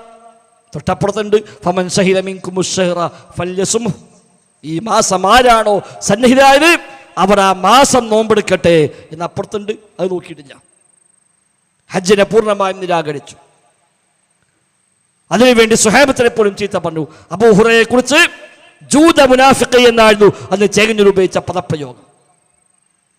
ഇമാം മുസ്ലിം ഉദ്ധരിക്കുന്ന ഹദീസിൽ കാണാം, എൻ്റെ ഉമ്മത്തിനെ ഒരാളും അബൂ ഹുറൈറയെ സ്നേഹിക്കാതെ പോവുകയില്ല ഈമാൻ ഉണ്ടെങ്കിൽ. അതിന് കാരണമുണ്ട്. അബൂ ഹുറൈറ റളിയല്ലാഹു അൻഹുവിന്റെ ഉമ്മ ആദ്യകാലത്ത് മുസ്ലിം ആയിരുന്നില്ല.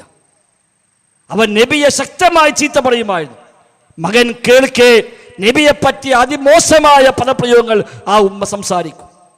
ഒരിക്കൽ അബൂ ഹുറൈറ വീട്ടിലേക്ക് വന്നപ്പോൾ നബിയെ പറ്റി അതിശക്തമായ പരിഹാസങ്ങളും അങ്ങേയറ്റത്തെ ദുഷിച്ചതാറിയ വാക്കുകളും ഉമ്മ ഉപയോഗിച്ചപ്പോൾ അബൂ ഹുറൈറയ്ക്ക് സഹിക്കാൻ കഴിഞ്ഞില്ല. അവർ കരഞ്ഞുകൊണ്ട് നബിന്റെ മുമ്പിലേക്ക് പോയിട്ട് പറഞ്ഞു, നബി എനിക്ക് സഹിക്കാൻ പറ്റുന്ന നബി, നിങ്ങളെപ്പറ്റി പറയുമ്പോൾ കേട്ടു നിൽക്കാൻ കഴിയുന്നില്ല. എൻ്റെ ഉമ്മാക്ക് വേണ്ടി നിങ്ങൾ ദുആ ചെയ്യണം. നബി തങ്ങൾ ദുആ ചെയ്തു. അല്ലാഹുവേ അബൂ ഹുറൈറയുടെ ഉമ്മാക്കിന് ഹിദായത്ത് കൊടുക്കണേ എന്ന് നബി തങ്ങൾ ദുആ ചെയ്തു. ആ ദുആക്ക് ഉത്തരമുണ്ടായി. ആ ഉമ്മ മുസ്ലിമായി. അബൂ ഹുറൈറയ്ക്ക് വല്ലാത്ത സന്തോഷമായി.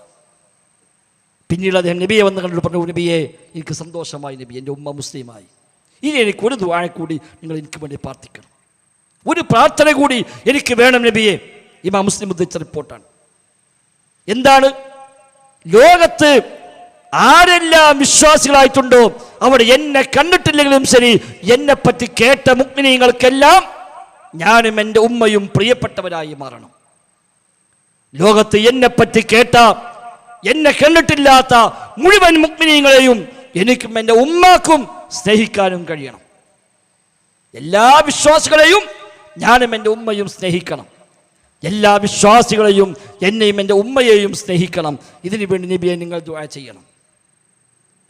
നബി തങ്ങൾ ദുആ ചെയ്തു, അല്ലാഹുമ്മ ഹബ്ബിബ് ഉബൈദക ഹാദാ യഅനി അബൂ ഹുറൈറ വ ഉമ്മഹു ഇലൽ മുഅ്മിനീൻ. അല്ലാഹു നിന്റെ അടിമയായ ഈ അബൂ ഹുറൈറയെയും ഉമ്മയെയും വിശ്വാസികൾക്ക് പ്രിയപ്പെട്ടവരാക്കി മാറ്റണമേ. ഇവർക്ക് നീ വിശ്വാസികളെയും പ്രിയപ്പെട്ടവരാക്കി മാറ്റണം. ഈമാന്റെ ഭാഗമാണ്. ആ മനസ്സിൻ്റെ വിശാലത നോക്കണം. ഖിയാമത്ത് വരെയുള്ള എല്ലാ മുഅ്മിനീങ്ങളെയും സ്നേഹിക്കാൻ എനിക്ക് കഴിയണം, എൻ്റെ ഉമ്മാക്ക് കഴിയണം, ഞങ്ങൾ അവരും സ്നേഹിക്കണമെന്ന് ചിന്തിക്കുമ്പോൾ എത്രയാണ് ആ മനസ്സിൻ്റെ വിശാലത. നബി തങ്ങൾ ദുആ ചെയ്തു. അബൂ ഹുറൈറ പിന്നീട് പറയാണ്, എനിക്ക് ഉറപ്പുണ്ട് ലോകത്ത് ഏതൊക്കെ മുഅ്മിനീങ്ങൾ എന്നെ കണ്ടിട്ടില്ലാത്ത, എന്നെപ്പറ്റി കേട്ട ഏതൊക്കെ മുഅ്മിനീങ്ങളുണ്ടോ അവരെന്നെ സ്നേഹിക്കാതിരിക്കുകയില്ല. ഈ ദുആ കൊണ്ട് ഞാൻ ഉറപ്പിക്കുന്നു എന്നാണ്. ഇതൊരു മുഅ്ജിസത്ത ഇസ്ലാമിൻ്റെ. അഹ്ലുസുന്നയിൽ പുറത്തു പോയ എല്ലാവരും അബൂ ഹുറൈറയെ ആക്ഷേപിച്ചവരാണ്.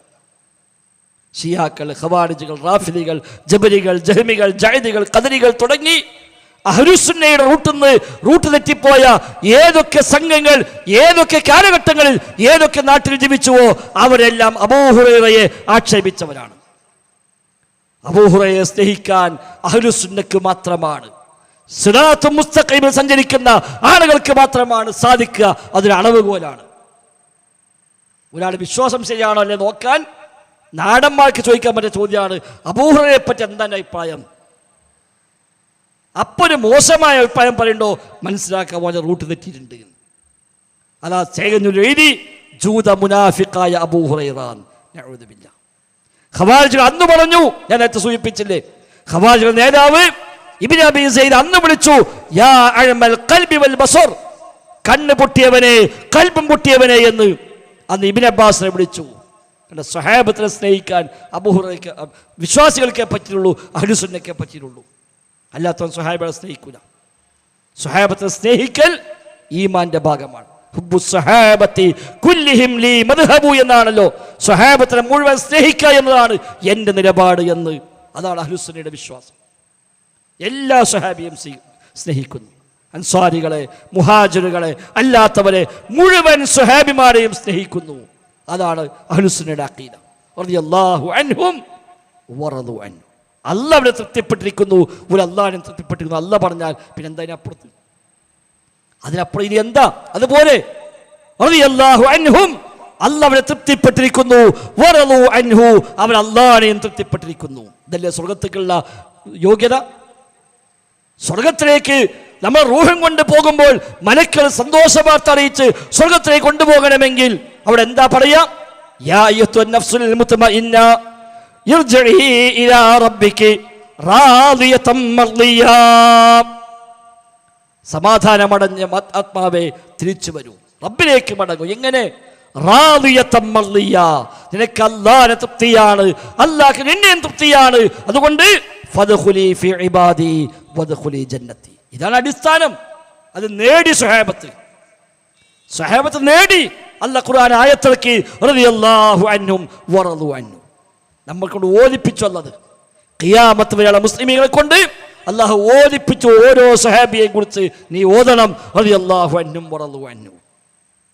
അതിനപ്പുറത്തിന് വേറെ എന്ത് സർട്ടിഫിക്കറ്റ് ആവശ്യമുള്ളത്? പക്ഷെ ആ സ്വഹാബത്തിനെ തള്ളിപ്പറഞ്ഞു ഷിയാക്കൾ, അവരെ തള്ളിപ്പറഞ്ഞു ഖവാരിജുകൾ, അവരെ തള്ളിപ്പറഞ്ഞു ഖദരിയാക്കൾ, അവരെ തള്ളിപ്പറഞ്ഞു ജഹ്മികൾ, ജബരികൾ, ജഅദികൾ, അവരെ തള്ളിപ്പറഞ്ഞു പിഴച്ച എല്ലാ സംഘങ്ങളും. അഹ്ലുസുന്ന മാത്രമാണ് എല്ലാ സ്വഹാബിമാരെയും ഒരേപോലെ സ്നേഹിച്ചവർ, എല്ലാ സ്വഹാബിമാരെയും സ്വീകരിച്ചവർ. അഹ്ലുസുന്ന മാത്രം. അതാ സിറാത്തുൽ മുസ്തഖീം. തെറ്റിപ്പിരിഞ്ഞു പോണ മനുഷ്യന്മാർക്ക് അവിടെയൊക്കെ കാലിടറും. ചില സ്വഹാബികളെ പേര് കേൾക്കുമ്പോൾ എന്തോ ചില പ്രയാസം.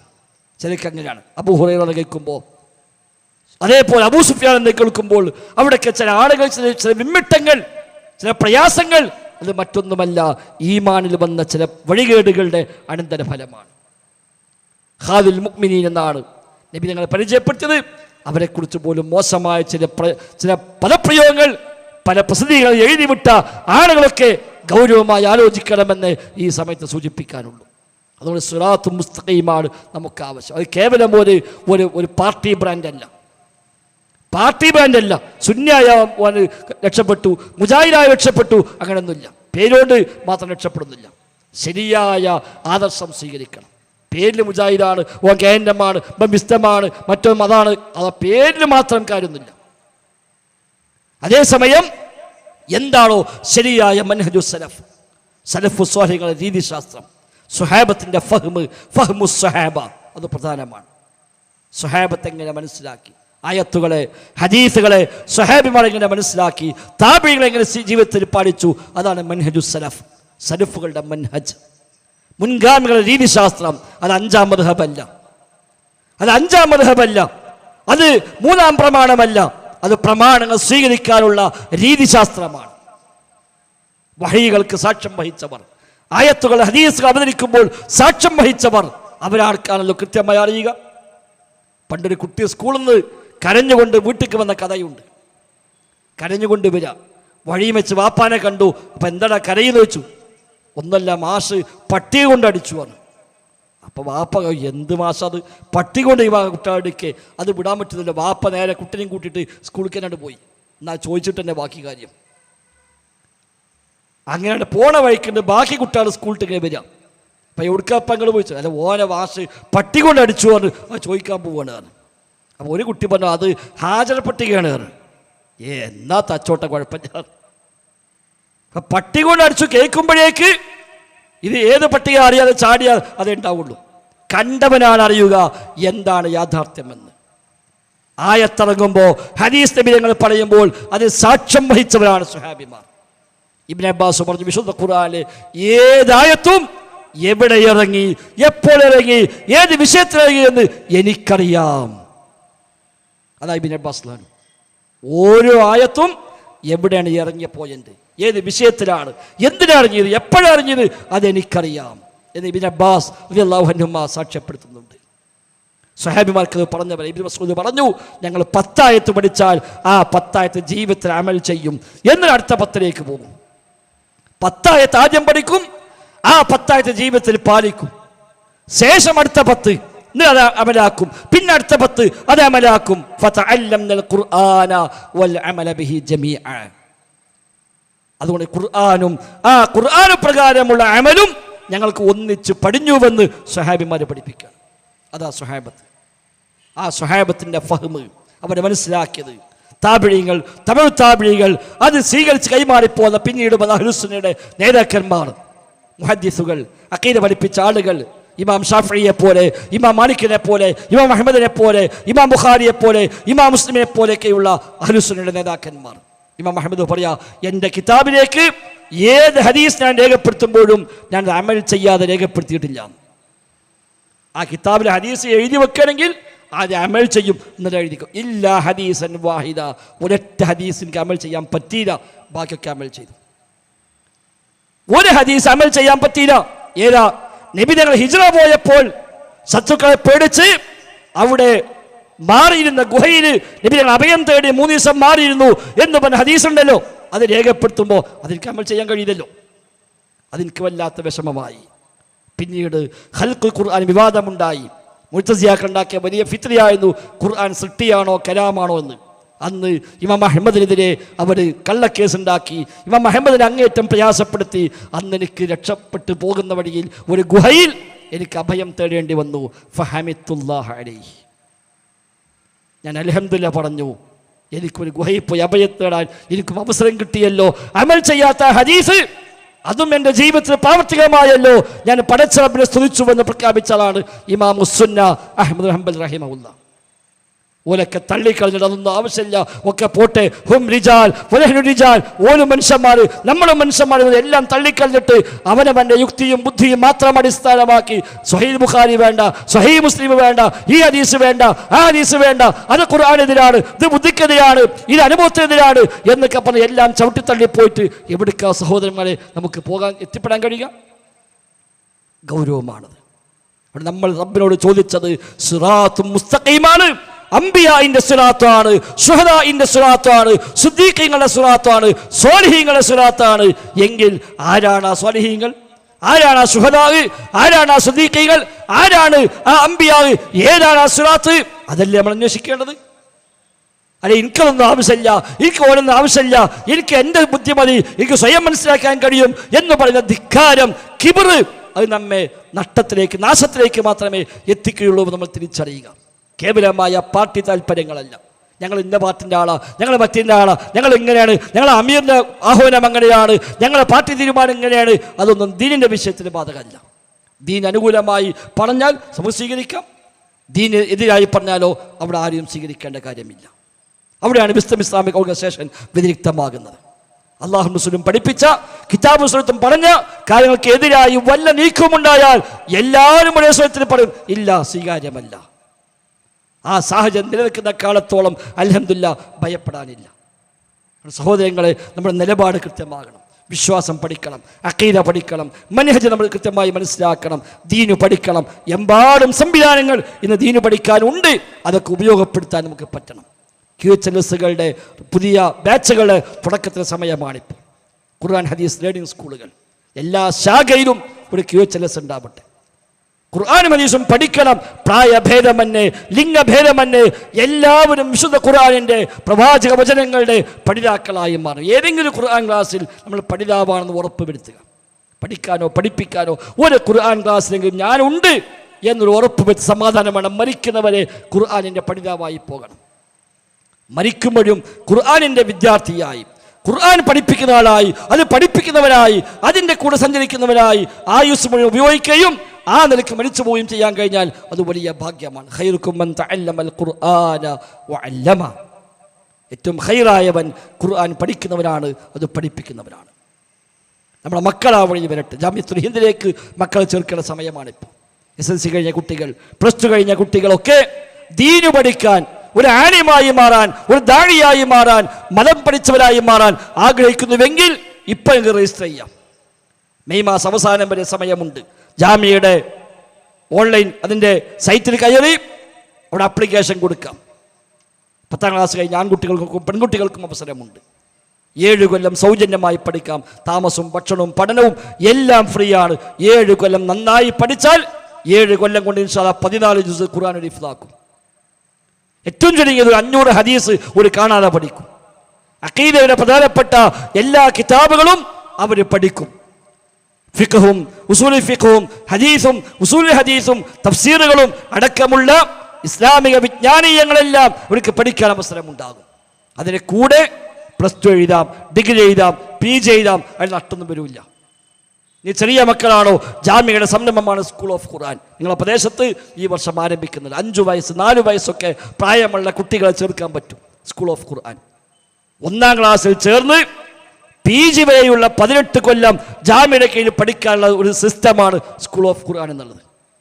ഇവിടെ അന്നൗറയിൽ പ്രാവശ്യം ആരംഭിക്കുന്നുണ്ട്. 4 വയസ്സിൽ ചേർക്കാം, പ്രീ ക്ലാസ്സിൽ. 1ാം ക്ലാസ്സിന് മുമ്പത്തെ ക്ലാസ് വരെ ചേർക്കാം.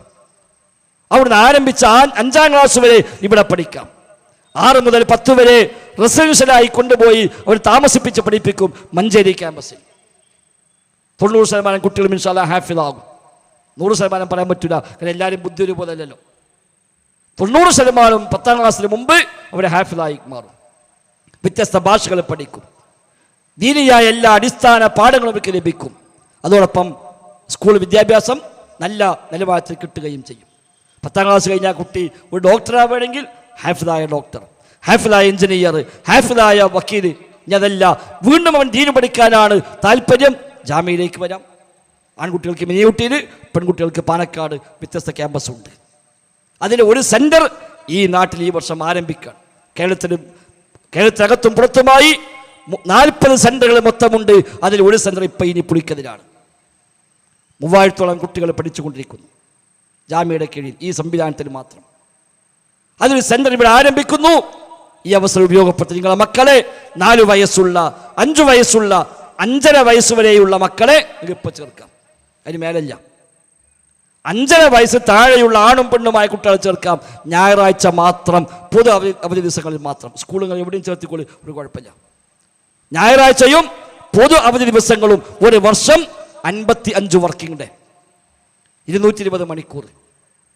ഒരു വർഷത്തിൽ 220 മണിക്കൂറാണ് നമുക്ക് ആകെ ആവശ്യം. അതിൽ 110 മണിക്കൂർ ഖുർആൻ പഠിപ്പിക്കും, 55 മണിക്കൂർ അറബി ഭാഷ പഠിപ്പിക്കും, 55 മണിക്കൂർ മറ്റു ഇസ്ലാമികമായ എല്ലാ പാഠങ്ങളും ആ കുട്ടിക്ക് പകർന്നു കൊടുക്കുകയും ചെയ്യും. ഇങ്ങനെ 220 മണിക്കൂർ ഒരു കൊല്ലം ആവശ്യമുണ്ട്. അങ്ങനെ 6 കൊല്ലം ഇവിടെ പഠിച്ച കുട്ടിയെ അതിന് സെലക്ട് ചെയ്ത് ഇന്റർവ്യൂ ചെയ്ത് അവന് യോഗ്യനാണ്, ഹാഫിളാകാൻ പറ്റും, ഒരു നന്നായി പഠിക്കാൻ കഴിയുന്ന ബോധ്യപ്പെട്ടു കഴിഞ്ഞാൽ ജാമ്യയുടെ തന്നെ ക്യാമ്പസ് ഉണ്ട് മഞ്ചേരിയിൽ, അവിടെ കൊണ്ടുപോയി താമസിപ്പിച്ച് 6 മുതൽ 10 വരെ അവിടെ നിർത്തി ഒരു ഹാഫിളാക്കി ഒരു മിനിമം ദീനിന്റെ കാര്യങ്ങളെല്ലാം അറിയുന്ന ഒരു അടിസ്ഥാന പാഠം പഠിച്ചവനാക്കി ഓനെ മാറ്റും 10ാം ക്ലാസ്സോട് കൂടി. 10 കഴിഞ്ഞാൽ ജാമ്യയിൽ ചേർക്കാം, അല്ലെങ്കിൽ നേരത്തെ പറഞ്ഞ പോലെ മറ്റു വഴിയിലേക്ക് പോകാം. ഇതാണ് സ്കൂൾ ഓഫ് ഖുർആൻ എന്ന കൺസെപ്റ്റ്. അപ്പോൾ വലിയ മനുഷ്യന്മാർക്ക് പഠിച്ചോളെ നമുക്കതൊരു അവസരമില്ലല്ലോ. കുട്ടികൾക്ക് ഇതൊക്കെ ഉണ്ട്, നമുക്ക് ആ കാലത്ത് പഠിക്കാൻ പറ്റിയതുമില്ല, ഇനി വരെ ചാൻസ് ഉണ്ടോ? ഉണ്ട്. അതാണ് തദാറുക്ക്. തദാറുക്ക് എന്ന വാക്കിനർത്ഥം വീണ്ടെടുക്കുക എന്നാണ്. ആയ കാലത്ത് പഠിക്കാൻ പറ്റാത്തത് ഇപ്പം തിരിച്ചു പിടിക്കാനുള്ള അവസരം. തദാറുക്ക് പ്രായ വ്യത്യാസമില്ല, ഏതൊരാൾക്കും അഡ്മിഷൻ ഉണ്ട്. ഒരു ഇൻ്റർവ്യൂ ഉണ്ടാവും, ആ ഇൻ്റർവ്യൂവിൽ തോറ്റോനെ മാത്രമേ എടുക്കുള്ളൂ, ജയിച്ചോനെ എടുക്കൂല. ലോകത്ത് അങ്ങനെയുണ്ട്. ഇൻ്റർവ്യൂ ജയിച്ചാൽ ഞാൻ പഠിക്കേണ്ട ആവശ്യമില്ല, അവൻ എടുക്കൂല, തോറ്റോനെടുക്കും. അപ്പോൾ ആദ്യത്തെ കൊല്ലൊക്കെ ഉഷാറാക്കി വർഗത്തിൽ എഴുതി ഇൻ്റർവ്യൂ റാങ്ക് 1ാം റാങ്ക് എടുത്തിട്ട്. അപ്പം എൻ്റെ എനിക്ക് 1ാം റാങ്ക് ഉണ്ട്, ഇനി പഠിക്കേണ്ട ആവശ്യമില്ല, ഇത് വേറെ പോയി പഠിച്ചോ. അങ്ങനത്തെ നമുക്ക് ആവശ്യം. ഒന്നും അറിയേ ഓനാണ് ഏറ്റവും കൂടുതൽ ഇഷ്ടം. അങ്ങനത്തെ കൊണ്ടിട്ട് പഠിപ്പിക്കുക. ആഴ്ചയിൽ 3 മണിക്കൂർ ക്ലാസ്, 2 വർഷത്തെ കോഴ്സ്, ആഴ്ചയിൽ 3 മണിക്കൂർ. ആ 3 മണിക്കൂർ കൊണ്ട് ഖുർആൻ പഠിപ്പിച്ചു തരും, ഫിഖ് പഠിപ്പിച്ചു തരും, അഖീദ പഠിപ്പിച്ചു തരും, അറബി ഭാഷ പഠിപ്പിച്ചു തരും. 2 കൊല്ലം പഠിച്ചാൽ അത്യാവശ്യം അറബി വായിക്കാനും മനസ്സിലാക്കാനൊക്കെ കഴിയും, ഖുർആൻ നന്നായി ഓതാൻ കഴിയും. ഒരു അനിവാര്യ ഘട്ടത്തിന് മിമ്പർ മേക്കരി ഖുത്ബ നടത്താൻ വരെ ഒരിക്കൽ പറ്റും. 144 ആൾ ഇപ്പോൾ കോഴ്സ് പൂർത്തിയാക്കിയത്. 144 ആളുകൾ ഇപ്പം കോഴ്സ് പൂർത്തിയാക്കി 2 കൊല്ലം പഠിച്ചു. പുതിയ ബാച്ച് ഇപ്പം തുടങ്ങുകയാണ്, പുതിയ സെൻറ്റർ ഇപ്പം ആരംഭിക്കുകയാണ്. വേണേ അപേക്ഷ കൊടുത്തോളി, ജാമ്യയുടെ കീഴിൽ സെൻറ്റർ തരും. ഇവിടെ അധ്യാപകരെ ജാമ്യ പറഞ്ഞയച്ചു തരും, വിദ്യാർത്ഥികൾ മാത്രം ഉണ്ടായാൽ മതി, സൗകര്യം മതി. എവിടെ സൗകര്യം, ഒരു വീട്ടിലോ ഒരു പള്ളിക്കിലോ ഒരു ലൈബ്രറിയിലോ മദ്രസയിലോ എവിടെയും തുടങ്ങാം. വേറെ പ്രത്യേകിച്ച് അതിന് സ്ഥലം വാങ്ങൊന്നും വേണ്ട. ആഴ്ചയിൽ 3 മണിക്കൂർ, ഒരു ചെറിയ ഫീസ് കൊടുക്കേണ്ടി വരും. ആ ഫീസ് ക്ലാസ് എടുക്കാൻ പറ്റാക്ക് എണ്ണ പൈസ കൊടുക്കാനോ വേറെ ജാമ്യക്കൊന്നും ആവശ്യമില്ല. തദാറുക്ക് എന്ന സംവിധാനം കേരളത്തിൽ 30 സ്ഥലത്ത് ഇപ്പോൾ തദാറുക്കുണ്ട്. കേരളത്തിൽ മൊത്തം 30 സ്ഥലത്ത്, കേരളത്തിൽ 28 സ്ഥലത്ത്, തമിഴ്നാട്ടിൽ 2 സ്ഥലത്തും, അല്ല 30 സ്ഥലത്ത് മൊത്തം തദാറുക്ക് ഇപ്പം പ്രവർത്തിക്കുന്നുണ്ട്. അപ്പോൾ അള്ളാഹിന് മുമ്പ് പോയിട്ട് പഠിച്ചാൽ നമുക്കൊന്നും പഠിക്കാൻ ചാൻസ് കിട്ടിയില്ലാതെ ഇനി പറയാൻ പറ്റില്ല.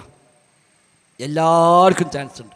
ഏത് ടൈപ്പ് മനുഷ്യന്മാർക്കും പഠിക്കാൻ വ്യത്യസ്തമായ സംവിധാനങ്ങളുണ്ട്. ചെറിയ കുട്ടികൾക്കാണോ CRE ഉണ്ട്, സ്റ്റുഡൻസ് വിങ്ങിൻ്റെ കീഴിൽ. അലിഫിത്രയുണ്ട്, നല്ല ചെറിയ കുട്ടികൾക്ക് പഠിക്കാനുള്ളത്. വിസ്ഡം ഇസ്ലാമിക് ഓർഗനൈസേഷൻ്റെ മദ്രസ സംവിധാനമുണ്ട്. നല്ല കുറ്റമറ്റ സിലബസോട് കൂടി പഠിക്കുന്ന ബഹ്ജ പ്രീ ക്ലാസ് മുതൽ 7ഉം 8ഉം ക്ലാസ് വരെയുള്ള മദ്രസ സംവിധാനമുണ്ട്. QHLS ആഴ്ച ഖുർആൻ പഠിക്കാനുള്ള സംവിധാനമുണ്ട്. മലയാളം ഖുത്ബകൾ നടക്കുന്നുണ്ട്. ഇങ്ങനെ ഏത് ടൈപ്പ് മനുഷ്യന്മാർക്കും ഓൺലൈനായും ഓഫ്ലൈനായും ലോകത്തെവിടെയാണെങ്കിലും ദീനു പഠിക്കാൻ അവസരമുണ്ട്. എല്ലാത്തിനും ഉപരി പീസ് റേഡിയോ എന്ന സംവിധാനമുണ്ട്. 24 മണിക്കൂറും ലോകത്തെവിടെ പോയാലും കിട്ടും. 24 മണിക്കൂറും ലോകത്തെവിടെ ചെന്നാലും കിട്ടുന്ന ഇന്റർനെറ്റ് റേഡിയോയാണ് പീസ് റേഡിയോ. പ്ലേ സ്റ്റോറിൽ തുറന്ന് പീസ് റേഡിയോ സെർച്ച് ചെയ്താൽ കിട്ടും. ഡൗൺലോഡ് ചെയ്താൽ നെറ്റ് ഉണ്ടെങ്കിൽ 24 അവർ കിട്ടും. ലോകത്ത് എവിടെ പോയാലും കിട്ടും. ഇനി എന്താ നമ്മൾ അള്ളാഹിനോട് പറയാം? പക്ഷേ എനിക്ക് പഠിക്കാൻ പറ്റില്ല, ഞാൻ നാടനായിരുന്നു, സാധാരണക്കാരായിരുന്നു, ഇനി അത് പറയാൻ പറ്റില്ല, അത് കഴിഞ്ഞു. അതുകൊണ്ട് നമ്മൾ നമ്മുടെ കുടുംബവും അള്ളാഹിൻ്റെ ദീൻ നമ്മൾ പഠിക്കുക, തൗഹീദ് പഠിക്കുക, അഖീദ പഠിക്കുക, വിശ്വാസകാര്യങ്ങളെ പഠിക്കുക, സ്വഭാവകാര്യങ്ങളെ പഠിക്കുക, കർമ്മശാസ്ത്രം പഠിക്കുക, ഖുർആനും ഹദീസും പഠിക്കുക. ഇത് ദീനിൽ എന്താണുള്ളത് അത് ജീവിതത്തിൽ പാലിക്കുക. അതുകൊണ്ട് രക്ഷയുള്ളൂ. ദുനിയാവിൽ പോകുമ്പോൾ റാദിയത്തം മർദിയ എന്ന അവസ്ഥയിൽ മടങ്ങാൻ പറ്റണം. മടക്കം നിർബന്ധമാണല്ലോ, തിരിച്ചു പോക്ക് നിർബന്ധമാണ്, സംശയമൊന്നുമില്ല. ഒരു പക്ഷേ ഇന്ന് പോകേണ്ടി വരും, ചിലപ്പോൾ നാളെ പോകേണ്ടി വരും. എപ്പോഴാണെന്ന് അറിയില്ല, ആയുസ് എപ്പോഴാണ് അവസാനിക്കുക അല്ലാഹു അഅലം. ഏത് നിമിഷവും അവസാനിച്ച് പോകേണ്ടി വന്നേക്കാം. ഒരു യാത്ര നിർബന്ധമാണ്. അതിന് പ്രായം ഘടകമല്ല, രോഗം ആവശ്യമില്ല, ഒരു കാരണം ആവശ്യമില്ല. നമ്മളെ സമാധാനത്തിന് വന്ന് ചോദിക്കും, മരിച്ചു കേട്ടാൽ എന്തു പറ്റിയേക്കും? ഒന്നും പറ്റിയിട്ടില്ല, ഒരു ആയുസ് കഴിഞ്ഞതാണ്. പിന്നെ പറയാൻ ഏതു ഒരു വണ്ടിയെട്ടി, ഒരു ആക്സിഡൻ്റായി, ക്യാൻസറായിരുന്നു, കിഡ്നി പേഷ്യൻ്റ്, അതൊക്കെ ഒരു കാരണം മാത്രം. കിഡ്നി പേഷ്യൻ്റായിട്ട് 50 കൊല്ലം ജീവിച്ച മനുഷ്യന്മാരില്ല, ക്യാൻസറായിട്ട് 18 ജീവിച്ച മനുഷ്യന്മാരില്ല. അതൊക്കെ കാരണങ്ങൾ മാത്രമാണ്. ഒരു ആയുസ് അവസാനിച്ചതാണ്, വേറൊന്നുമല്ല. അതുകൊണ്ട് നമ്മൾ ആയുസ് അവസാനിച്ചാൽ ഒരു സെക്കൻഡ് പോലും പിന്നെ അപ്പുറത്ത് നീട്ടുകയില്ല. ആ യാത്ര നിർബന്ധമാണ്. അൽ മൗതു ബാബുൻ വകുല്ലു നാസി ദാഖിലുഹു. മരണം എന്നത് കവാടമാണ്. എല്ലാ മനുഷ്യന്മാരും ആ കവാടം കടക്കുക തന്നെ ചെയ്യും, സംശയമില്ല, സംശയിച്ചിട്ട് കാര്യമില്ല. ആ യാത്രക്ക് നമ്മൾ ഒരുങ്ങുക, വിഭവങ്ങളെ ശേഖരിക്കുക. വതസവ്വദു ഫഇന്ന ഖൈറസ്സാദി തഖ്വാ. യാത്രക്ക് ആവശ്യമായ വിഭവങ്ങളെ നിങ്ങൾ ശേഖരിക്കണേ, പാഥേയം ഒരുക്കണേ. ഫഇന്ന ഖൈറസ്സാദി തഖ്വാ. ഏറ്റവും ഖൈറായ പാഥേയം, ഏറ്റവും ഖൈറായ യാത്രാ വിഭവം തഖ്വയാണ്. യാത്രക്ക് വേണ്ട ഏറ്റവും വലിയ വിഭവം തഖ്വയാണ്. ആ യാത്രയുടെ ടിക്കറ്റ്, ആ യാത്രയിലെ ഭക്ഷണം, ആ യാത്രയിലെ ഒരുക്കങ്ങൾ എല്ലാം തഖ്വയാണ്. തഖ്വയുണ്ടോ അവർക്കാണ് സ്വർഗമുള്ളത്. ഉഇദ്ദത്ത് ലിൽ മുത്തഖീൻ. മുത്തഖീകൾക്കാണ് സ്വർഗം തയ്യാറാക്കി വെച്ചത്. ആ സ്വർഗം കിട്ടണം സഹോദരന്മാരെ, അല്ലെങ്കിൽ നഷ്ടക്കാരാണ്. ദുനിയാവ് കഴിഞ്ഞു പോകും. അത് ഒച്ചയും ബഹളമൊക്കെ ഇങ്ങനെ പോയിക്കൊണ്ടേയിരിക്കും. പക്ഷെ ഇതിനപ്പുറത്ത് ഒരു മടക്കമില്ലാത്ത യാത്ര പോകുമ്പോൾ അത് നഷ്ടമായി കൂടാ. അവിടെ സ്വർഗത്തിലേക്ക് എത്തണം. നബി തങ്ങൾ പറഞ്ഞു, ലമൗദിഉ സൗതിൻ ഫിൽ ജന്ന ഖൈറും മിനദ് ദുനിയ വമാ ഫീഹാ. സ്വർഗത്തിൽ ഒരു ചാട്ടവാറ് കുത്താൻ സ്ഥലം കിട്ടുകയാണെങ്കിൽ അതാണ് ദുനിയാവും അതിനെ മുഴുവനും കിട്ടുന്നതിനേക്കാളും ഖൈറായത് എന്നാണ്. ആ സ്വർഗം കിട്ടണം. നരകം സഹിക്കാൻ നമ്മളെ കൊണ്ട് സാധ്യമല്ല. നമ്മൾ സാധുക്കളാണ്, ദുർബലന്മാരാണ്, ഒന്നിനും കഴിയാത്ത അശക്തരാണ്, ഭീരുക്കളാണ് നമ്മൾ. അത്ര ദൗർബല്യമുള്ള വേറെ ഒരു സൃഷ്ടി ലോകത്തില്ല. സുബഹിക്ക് പള്ളിയിൽ പോകുമ്പോൾ ചില മനുഷ്യന്മാർ ഒരു വടി കയ്യെ പിടിച്ചാൽ പോവാം. എന്താ കാരണം? വടിയും പിടിച്ച് പോകാൻ എന്താ? നായ്ക്കൾ വരുന്ന. നമ്മളെക്കാൾ എത്ര ചെറുതാ നായി, പക്ഷെ നമുക്ക് പേടിയാണ്. ഏറെ നായി ഒരു വടി ചെറുങ്ങേണ്ട മനുഷ്യൻ വരുന്നിട്ട് ഇല്ലല്ലോ. ഒരു നായനെ കണ്ട ബേജാറാകാൻ മാത്രമേ നമ്മളെ ധൈര്യമൊക്കെ ഉള്ളൂ. ഈ നായ വേണ്ട, പൂച്ച കണ്ട് നേക്കുന്നത് ഒന്നും മേൽക്കുന്നത് തിരിഞ്ഞാൽ മതി, നമ്മൾ ബേജാറാവില്ല. ഒരു കോഴി കൊത്താൻ വന്നാൽ നമ്മൾ പേടിക്കൂല. അതൊക്കെ പോട്ടെ, രാത്രി കിടന്നു തുടങ്ങിയിട്ട് രാവിലെ ഒന്നര ഉറങ്ങാൻ പറ്റില്ല. എന്തേ? ഒരു കൊതു പിന്നാലെ കൂടിയ, ഒരു കൊതുക് പിന്നാലെ കൂടിയിട്ട് ഉറങ്ങാൻ പറ്റാത്ത അത്ര സാധുക്കൾ നമ്മളാ. പിന്നെ നരകൊന്നും പ്രശ്നമില്ലാറുണ്ട്. സഹോദരന്മാരെ, ചതിപ്പെട്ട് പോണ്ട. ഈ ആയുസ് കുറച്ചേ ഉള്ളൂ, എപ്പോഴും അവസാനിച്ചേക്കാം. ആ യാത്ര സമാധാനത്തോടെയാവണം. റാദിയതൻ മർദിയ്യ. തൃപ്തിപ്പെട്ടവനായി മടങ്ങി വരൂ. അല്ലാഹ് നിന്നെ ഇഷ്ടമാണ്, നിനക്ക് അല്ലാഹുവിനെയും ഇഷ്ടമാണ്. സിയമടവന് ഇഷ്ടപ്പെട്ടുകൊണ്ട് സ്വർഗത്ത് പോയിക്കോളുന്നില്ല. പടച്ചോനെ ഇഷ്ടപ്പെടുക, അല്ലാഹുവിന്റെ ഇഷ്ടം ലഭിക്കുക. റാദിയതൻ മർദിയ്യ ഫദ്ഖുലി ഫി ഇബാദി വദ്ഖുലി ജന്നതി. ആ സന്തോഷത്തോടെ, ആ സമാധാനത്തിന്റെ വാക്ക് കേട്ടുകൊണ്ട് മരിക്കാൻ കഴിഞ്ഞാൽ സഹോദരങ്ങളെ, നമുക്ക് ഈ ജീവിതം അർത്ഥവത്തായി മാറി. അൽഹംദുലില്ലാഹ്, തദാറുക്ക് സെന്റർ പുള്ളിക്ക് ആരംഭിക്കുന്നില്ല. അപ്പോൾ എഴുത്തുന്ന അൽഹംദുലില്ലാഹ് സന്തോഷം. അപ്പം ഇനി ഏതായാലും നിങ്ങൾക്ക് വേറെ ഒരു ചാൻസും ഇല്ല. വേഗം പോയി പേര് കൊടുക്കുക, വേറെ വർത്താനമില്ല. ഇനിയിപ്പോൾ തദാറുക്ക് ഇപ്പോൾ എവിടെ ആലോചിക്കുന്നത്? പുളിക്കലുണ്ട്. എല്ലാവരും ചേരുക. ആഴ്ചയിൽ 3 മണിക്കൂർ അതിന് വേണ്ടി മാറ്റിക്കുക. നഷ്ടമാവില്ല, ലാഭം മാത്രമേ ഉള്ളൂ. സഹോദരങ്ങളെ, നമുക്ക് സ്വർഗം നേടണം, സ്വർഗം നേടണം. അതിന് സംശയം, വിട്ടുവീഴ്ചയില്ല. ഇഖ്ലാസോടെ ആത്മാർത്ഥമായി പണിയെടുക്കുക, സ്വർഗത്തിന് വേണ്ടി ആത്മാർത്ഥമായി പ്രാർത്ഥിക്കുക, നരകത്തെ ഭയപ്പെടുക, നരകത്തിൽ നിന്ന് കാവലിനെ തേടുക, പടച്ച റബ്ബിലേക്ക് മനസ്സ് തിരിയുക. തൗഹീദ് അത് ജീവിതത്തിൻ്റെ ആണിക്കല്ലായി സ്വീകരിക്കുക. എന്തു വന്നാലും ശരി, ശിർക്കിൻ്റെ ഒരു വഴിയിലേക്കുമില്ല, തൗഹീദ് വിട്ടൊരു കളിയുമില്ല. എന്തു വന്നാലും ശരി, നിബിധങ്ങൾ അബൂദർ ഗിഫാരിക്ക് നൽകിയ 9 ഉപദേശമുണ്ട്. അബൂദർ പറയുന്നത്, എൻ്റെ സഹോദരൻ, എൻ്റെ കൂട്ടുകാരൻ അല്ലാഹുവിൻ്റെ റസൂൽ സ്വല്ലല്ലാഹു അലൈഹി വസല്ലം എനിക്ക് 9 ഉപദേശങ്ങൾ നൽകി. ഒന്നാമത്തെ ഉപദേശം, ലാ തുശ്രിക് ബില്ലാഹ്, നീ റബ്ബിൽ പങ്കു ചേർക്കരുത്. വൈൻ ഖുത്തിഅത ഔ മുസിൽത, നിന്നെ കഷ്ണമാക്കി നുറുക്കിയാലും ശരി, നിന്റെ കൈകാലുകൾ വെട്ടിമുറിക്കപ്പെട്ടാലും ശരി, അംഗവിച്ഛേദനം ചെയ്യപ്പെട്ടാലും ശരി, നീ ശിർക്ക് ചെയ്യരുത്. ലാ തുശ്രിക് ബില്ലാഹ്, നീ ശിർക്ക് ചെയ്യരുത്. വൈൻ ഖുത്തിഅത ഔ മുസിൽത എന്ന് അല്ലാഹുവിന്റെ റസൂൽ സ്വല്ലല്ലാഹു അലൈഹി വസല്ലമ അബൂദർ ഗിഫാരിക്ക് നൽകിയ 9 ഉപദേശങ്ങളിൽ ഒന്നാമത്തെ ഉപദേശം അതാണ്. അത് അബൂദറിന് മാത്രമല്ല, നമുക്കെല്ലാമുള്ള ഉപദേശമാണ്. ആ ഉപദേശം സ്വീകരിക്കുക. എന്താര് പറഞ്ഞാലും വേണ്ടില്ല, ശിർക്കിന്റെ വഴിയെ ഞാനില്ല, ഒരു ജാടത്തിലേക്ക് ഞാനില്ല, ഒരു സിദ്ധന്റെ പിന്നാലെ ഞാനില്ല, ഒരു ബീവിയെ കാണാൻ ഞാനില്ല, അത്തരം ആൾ ദൈവങ്ങളുടെ പിന്നാലെ ഞാനില്ല, ഒരു ഉറുക്ക് കെട്ടാൻ, ഏലസ് കെട്ടാൻ, ഒരു ചരട് കെട്ടാൻ ഞാൻ തയ്യാറല്ല.